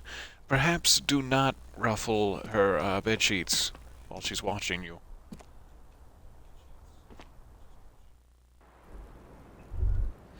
Aha! I'm dying to talk to you. Smell of cigarette smoke in the air. Astra menthol. Look! A handful of dried white wildflowers. Just as you look at the flowers, a gust of wind raises them from the roof, picking them up in the air. Oh no!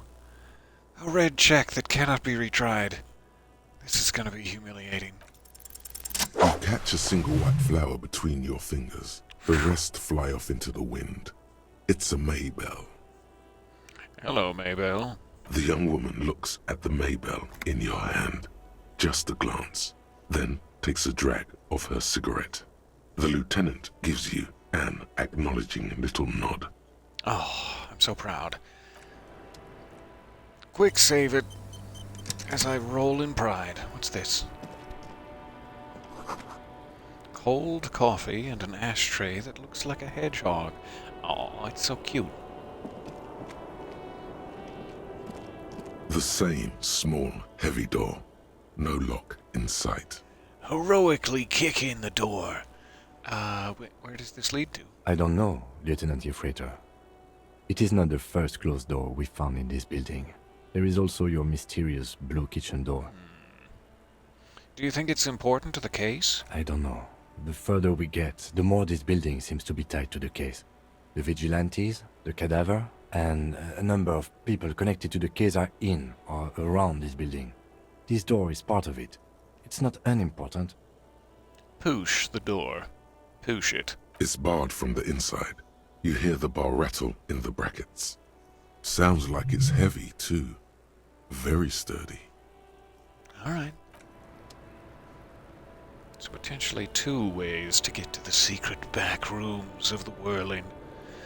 Madam, I do apologize. I had to jam rock shuffle for you there. We're ready now. Welcome to the roof. The young woman has a cigarette in one hand and a cup of coffee in the other. Her hair is still slick from the shower. Below her silvery jumpsuit, an athletic young body, built long and lean. Electrochemistry. These are not the sort of observations we need for the case. I'm sorry for the mess down there. The cleaning lady hasn't come by in days. I'm beginning to wonder if she ever will. Wait, there's a cleaning lady? There's no time for pleasantries. We have questions for you. No need to rush her. She's just enjoying her morning coffee. It's a lovely view from up here. It's much nicer now. Her eyes wander north toward the yard. Yeah, it probably smells a little nicer now, too. I'd like to apologize for doing nothing about the body for like 7 days. Where the dead body used to hang, clearly visible from the roof, but no longer. Thank you for that, officers. Truly. Oh, of course. There is something in her light brown eyes, a sadness, when she thinks about the death of that man. Oh, you mentioned a cleaning lady? I could use one. Let's keep it light. Oh, yes. Legends of room number 1 have made their way around the building. They say a portal to hell has opened in there. Disco Infernum. Oh my god. I love it so much. Hell, you know not of which you speak. There are vortices of dark energy present, but not to hell. No, to another place. A third place, much different from our world. No, I trashed the place. I'm sorry. I've got to say Disco Infernum. This is too good to pass up. They also say that's why the cleaning lady quit. Because of the Infernum. I'm sorry again. I am Kim Kitsuragi. I am a detective from Precinct 57. I see you've already met my colleague. This does not come as good news to him. Have I ever? Have you grown accustomed to your role as a police officer? Yeah, kind of. I have very little idea of what I'm doing. You're doing just fine. After all, your path has led you back to me. It's very kind of you to say. Miss, we are investigating the murder of the man down there. The people who put him there have asked us to talk to you. Huh. I see. I'm about to have a breakthrough in Mazovian socioeconomics. She takes a pensive drag of her menthol cigarette. Be careful. Ask something else first. When you go there, use words like, I hear you have been through something difficult.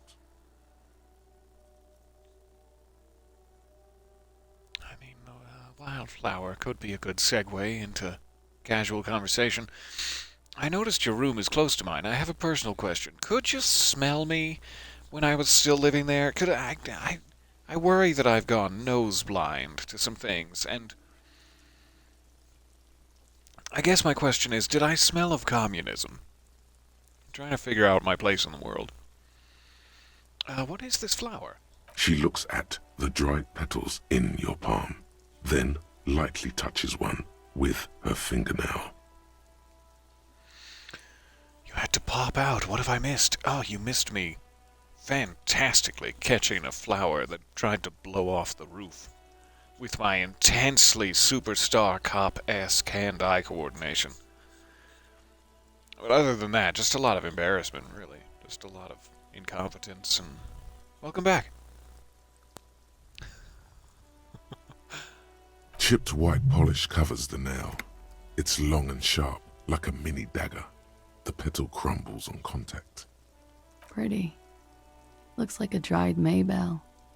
Is that the one you caught? Sambo style? Sudden change of topic! Oh, I love these. Why were the maybells up here where they could so easily blow away? Why was there a flower on the roof? I don't know, officer. Because of the wind? Oh, you didn't put them up here? Okay.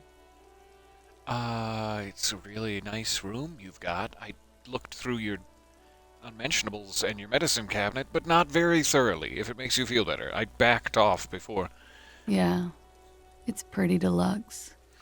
What are you doing here in the whirling in rags? I'm wintering. Ah, must be nice to have that option. How long have you been staying here? About 4 months. I came in November. Why here? Here in the Whirling, here in Martinez, or here in Revachol? Here on the Insulindian Isola. Here in the... I guess what I mean is Martinez, specifically. I heard this is where the washed-up disco has-beens go. You're right about that. No, this is Sassy Town. It's where the future of dance lies. You came to the right place. She looks at you and nods. So, I hate to say it, but this place has got sad written all over it. I don't know if she would kind of appreciate that. Like, yeah, no, you saw it right. Thank you for noticing. Or if that's more of an insult.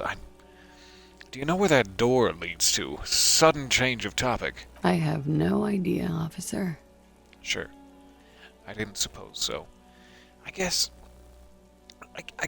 in a manner of trying to relate to you, because I too am quite sad. I'm gonna say this. Yeah, I've contaminated it pretty bad. Is that why you're out here on the balcony? The contamination spreads from room to room. First, I escaped upstairs. The sad got that too. Then I found the handle for the summer door. What is the nature of this contamination? For me, it's a mix of me with a lack of cleaning services. How about you? Talk around the establishment is, you have an industrial sad spill in there. Mm-hmm. Oh, it is. Radioactive sad. Somewhere below, military-grade SAD is dripping off the walls. You should say the first thing. It's honest. It will lead to introspection. First thing is, something is bad. Point to your head, in my head, in the past. It's a demon who smells of betrayal and apricots. Well, for me, it's alcoholism, miss. Well, something's bad. In my head, in the past. That's where it always comes from, isn't it? From the head and from the past. It's a feeling. White and filled with doom, gaseous, invisible, deadly. It's everywhere. Sounds like an advanced form of what I've got, with a bit of old love sprinkled on top. Yeah, probably. Love is terror.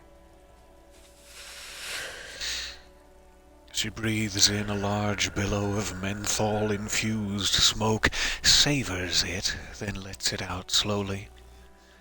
I have other questions for you. Okay. Watching herself reflected in the bedroom window, tall and sparkling and draped in smoke. What is your name, miss, for the record?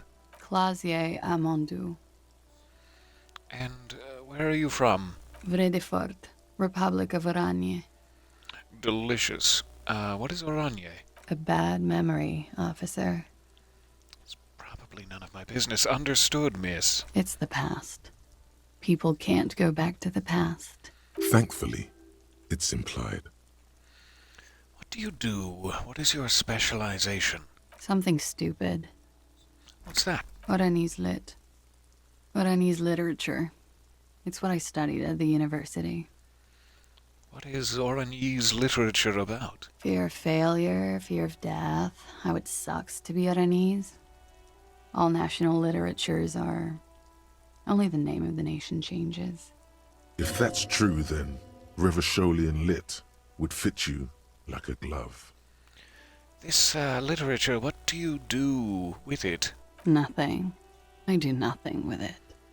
How do you make money, then? Money is very important. Show her some money. It seems weird, but I really want to see where it goes. Show her some money. Cool. I've made more money by just being than I have with Oranese lit. Being? Many things. A roller skating instructor, a secretary, Miss Oranje 37. Congratulations. It's the world's most tired smile. On the roller skating, I mean. Could we take a look at your passport? That seems unnecessary. That's it, for the record. Thank you. The record. So official. trying to do this by the books, baby. I meant that in a disco sense, not in a gross way. But I do apologize. Either way, they tell us you've been through something difficult. That gets us into the unfortunate heart of the matter. I did notice that your room is close to mine, or where mine was, before I moved out to the fishing village. I have some personal questions. Yes, you're just one room away. There. Good. Yes. This means she could have heard something. Like what you were doing before you blacked out. Were you in on Sunday night? I need to know what I did before I lost my memory. You do not need to know that. What you need is to ask normal police questions. Like...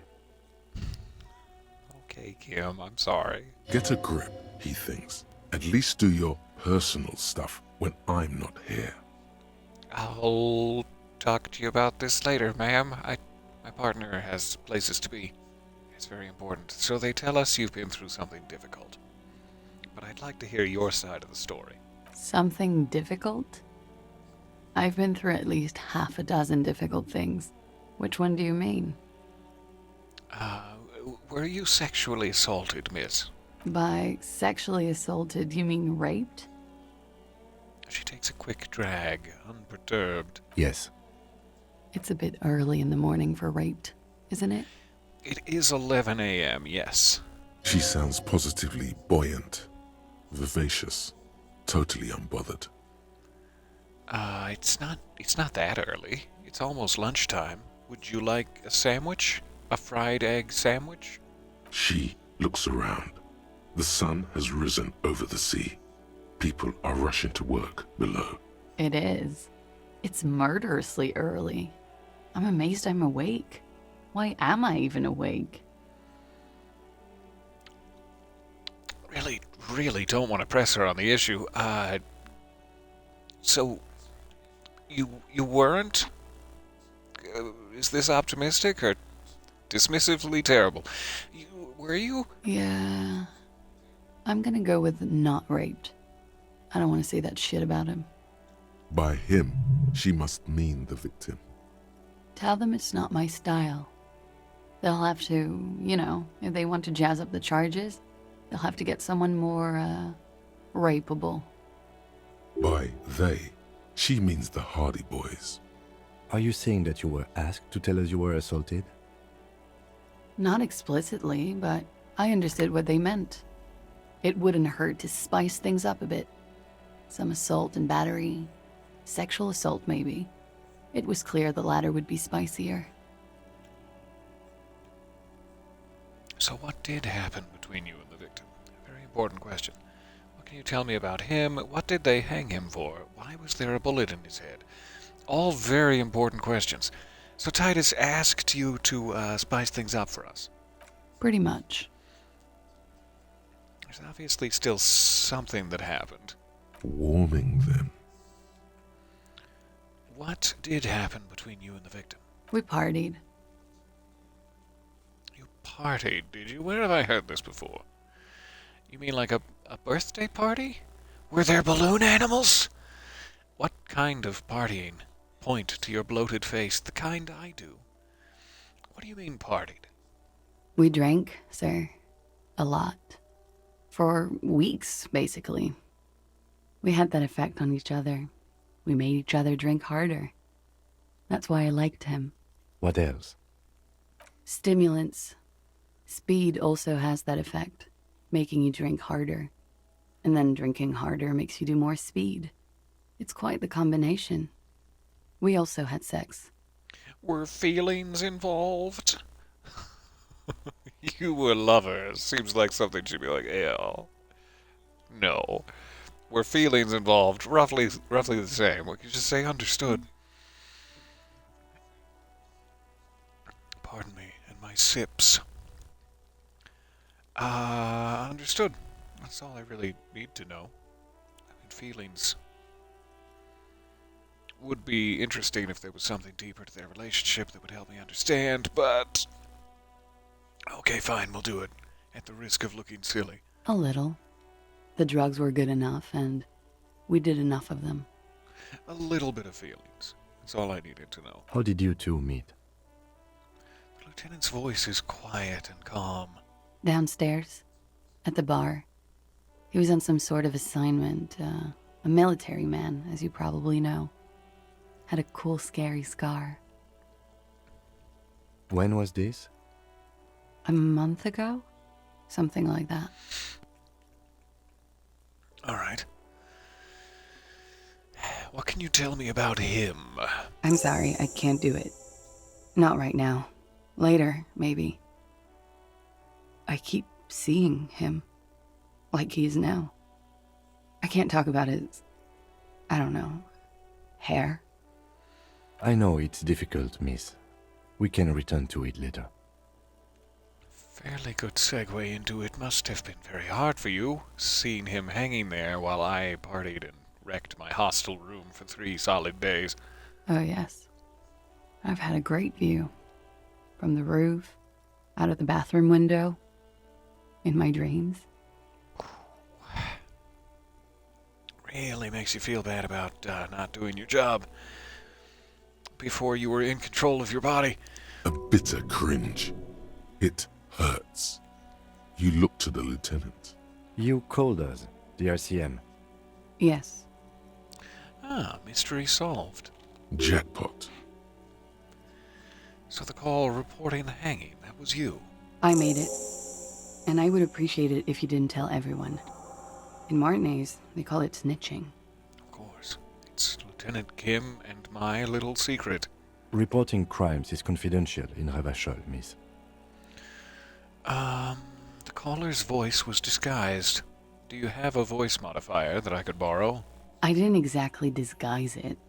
I just muffled the mic and nicked the landline a little. You nicked it? How? With nail clippers. And I diverted some radio fuzz into it. Into the cold wire. It sounds like some pretty advanced, electrical knowledge. You were right to suspect there might be foul play involved with the broken phone line. And in the process, you broke the landline downstairs. Did I? Fuck. I didn't mean to. I had no idea what I was doing. Jigsaw falling into place. This is satisfying. Good catch. I appreciate the symmetry. Why go through all the trouble? I don't know, sir. It was stupid. I was drunk, too. I was probably afraid the Union was listening in. Locals say they have ears in the wires. Thank you for making the call, miss. It was the right thing to do. I didn't want to, sir. But if I hadn't, he'd still be hanging there. Alright, so why was there a bullet in his head, if you happen to know? Bullet? They shot him too? Who shot him, but he was indeed shot too. I'm not picking up on any theatercraft here, sir. The pause is sincere. She seems genuinely befuddled by that information, though she could be an exquisite actress. They stripped his clothes and they shot him? You mean after they hanged him? I'm confused, sorry. So am I. Were you aware that he had also been shot, miss? Things are starting to go a little over my head here. I thought he was hanged. I was not present when they did it. I don't know what happened. I just know what they told me. And Sylvie, the bartender. This is beginning to get confusing for you too, and we don't like that. Where was she last Sunday night? It's really her business, but it would be good to know. Where were you when this happened? Cowering. I was cowering downstairs with Sylvie. How do the Hardy Boys know you? They're frequent guests. Downstairs, they have a booth for union members. They're probably down there now. And how did you meet? Over drinks. It's been a long, boring winter. Oh, I love that song. Did you party? A little, yeah. That's fair enough. Like you partied with the deceased? No, not as hard. I'm sorry to have to ask this, but have you had a physical relationship with any of the Hardy Boys? I have.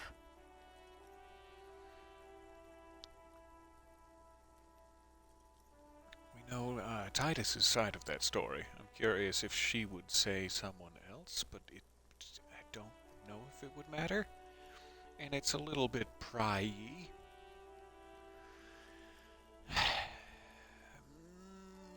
Understood. She sips her coffee. Birds circle overhead. All right. So what did they hang him for, in your estimation? He had something to do with the strike. One has been roiling since I got here. Rotten timing. But you probably know all about it. And his role in this strike was what? I think he was in a security detail. He was ex-military, worked for Wild Pines, and against the Union. We didn't discuss work much, if you know what I mean. But I understood it was dangerous. And they lynched him for it? She nods. Okay. Thank you for your time. She breathes a silvery sigh of relief and weariness. The air on the roof feels humid. Should we head by downstairs, officer? We may have things to discuss there. We certainly do. I had something else before we go, a little thing. What's this? She nods. Silvery cigarette fumes disappear into her mouth. Slight confusion about the bullet. She may know more than she's leading on. Very, very poor chances of it. Let's return to it later. Why not? I'll be here until 11 p.m., drinking coffee, most likely. You're gonna stand here in the snow for 10 hours. Drinking coffee. I mean, yeah, I've been there. I've been there. Mazovian socioeconomics. It's all coming together now. 0.000% of communism has been built. Evil, child-murdering billionaires still rule the world with a shit-eating grin. All he has managed to do is make himself sad. He is starting to suspect Krasmezov fucked him over, personally, with his socio-economic theory. It has, however, made him into a very smart boy with something like a university degree in truth. Instead of building communism, he now builds a precise model of this grotesque, duplicitous world. Yeah, that makes sense. Oh, jeez. That has removed permanently a visual calculus and an authority from me. Yikes. That is not a helpful thing to think about. I do get additional XP whenever I stand up. Wow, my lips. Stand up for the working man. But otherwise, a terrible thing to have in my repertoire, in my thought cabinet. Okay. That's too bad.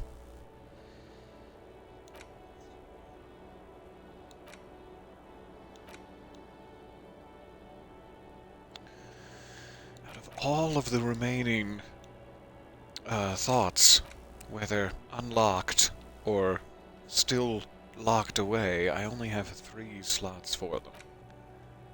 Most of these aren't hurting me any. Like, I love having extra perception. This is great. This isn't necessarily necessary to be repetitive. But I like the role-playing aspect of it, remembering where my home is. So it's like I have very, very few slots left. And this isn't what you would call a great build. As you turn, a bright light catches your eye, making you squint. Where is it coming from? From a distant sunset, a stage light, flash photography, nowhere in particular. It's just what superstar law officers do. They squint at lights, and they solve shit. Yeah! Actually, now that I hear superstar and law official in a sentence, they sound weird together. Well, yep, that's me. I've been establishing my superstardom pretty hard lately. It does sound weird together. but I kind of want to steer more into a superstar cop motif. And this just sounds boring, so I mean, yeah, I'm a superstar. Yeah, you have. You're a big dick cop. Dick Mullen. Salam Rocky Baye. Badass on the edge disco cop. Time to recede into a ludicrous fantasy world. Here we go. Camera. Lights. Action! Wait, what's that about a ludicrous fantasy world? Yeah, you know. Beneath it is just heartbreak. A pulmonary tract infection. Atherosclerotic disease. This is where you say action and reconceptualize all that. Reinvent it as the world's first celebrity police officer. This is the beginning of your legend. No, I'm too downbeat. I won't say these things anymore. So I can decide to be a superstar. I don't want that to interfere with my heavily packed schedule of being a sorry cop, though. But get action! With a sudden flash, the world freezes around you, and you along with it. In an iconic monochrome solution, a black silhouette against a rasterized orange world. It's on. Alright, Kim would like to speak with me. Let's give our dear friend here some privacy. Ooh, oh. Oh yeah, you have to activate the doorway. I remember now. You can't just plow your face through it. Alright, what's going on with the window? This window is pristine on the inside, unlike the one next to it. Light from the desk lamp reflects off the glass in an untarnished golden halo. The window is currently pristine. If I run my finger across the surface of it, it's just gonna get all smeary. And I've driven the cleaning lady away. This doesn't sound like a wise choice. I know that she can see me, so I shouldn't activate that interaction bubble, but oh goodness, do I want to. My curiosity's searing through my entire being. Alright, Kim, I don't think she can hear us down here. Looks like we have more to discuss with those so-called Hardy Boys. Half their reasoning just went out the window. Mm-hmm. You think this will make them cooperate? Nothing will make them respect the RCM, but it will disrupt the game they prepared for us. We just stripped off one layer of whatever it is. Her decision to not corroborate their story was definitely not part of the plan. You know, why did she tell us all of that? What else could she have done? Lie? She saw there was no way to lie and get away with it. I mean, I'm not sure she had to lie. I wouldn't have known. If not you, then me. It was a smart move from her. You are much more observant and good at reading people than I am. She seems candid, but something is off here. Two things can be true. She does seem candid, but something is also off here. I'm gonna go the bottom option, because I love picking the bottom. You think so? She seemed forthcoming. Unusually so. Being forthcoming about some things is a good way to obscure other things. I know, right? The best liars are always forthcoming. Anyway, we should move. I suspect our investigation will bring us back here soon enough. Alright. Can we see what your room is like? I'm really curious. Oh, please let me in your room. Why did you lock it? What do you not trust me, Kim? No, that's a wise choice. Good job. Why is there something on the floor of my room? My ex-room. I don't think I can get in there anymore. Apparently I can. What is this? Kim tries not to look at your broken down bathroom door. The fan stands still. The bed is still cold from the broken window, and not too inviting. But I'm not sure why it's letting me in here, since I do not live here anymore. But I appreciate it. That has satisfied my curiosity. Thank you. Alright, so we gotta talk to Titus. I have some more questions about my past that I'd like to ask. the rooftop woman as well. Perhaps when Kim is already tucked up, sweet and safe in bed, like a little cherub, we have to talk to Kuno about the Cylindian phasmid trap. We have all sorts of delicious leads. However, we are rapidly approaching 3 hours, and I've held you up long enough. Let me go ahead and save it here, and I will get out of your hair for the day. Thank you so very much for hanging out with me. I am loving this whole experience.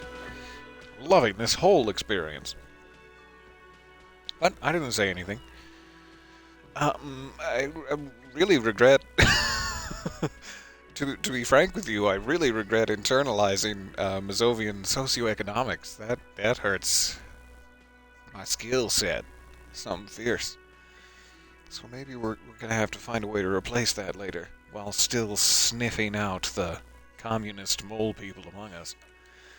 For which I'm very excited. I'll give it a new full save as well, just in case. Thank you for your time. I hope it is a wonderful rest of the day. I hope if you are anywhere in the mid or eastern United States that you are wearing warm socks and have a lot of hot stew just a bubbling away. And take good care of yourself. I will see you soonish. Bye for now.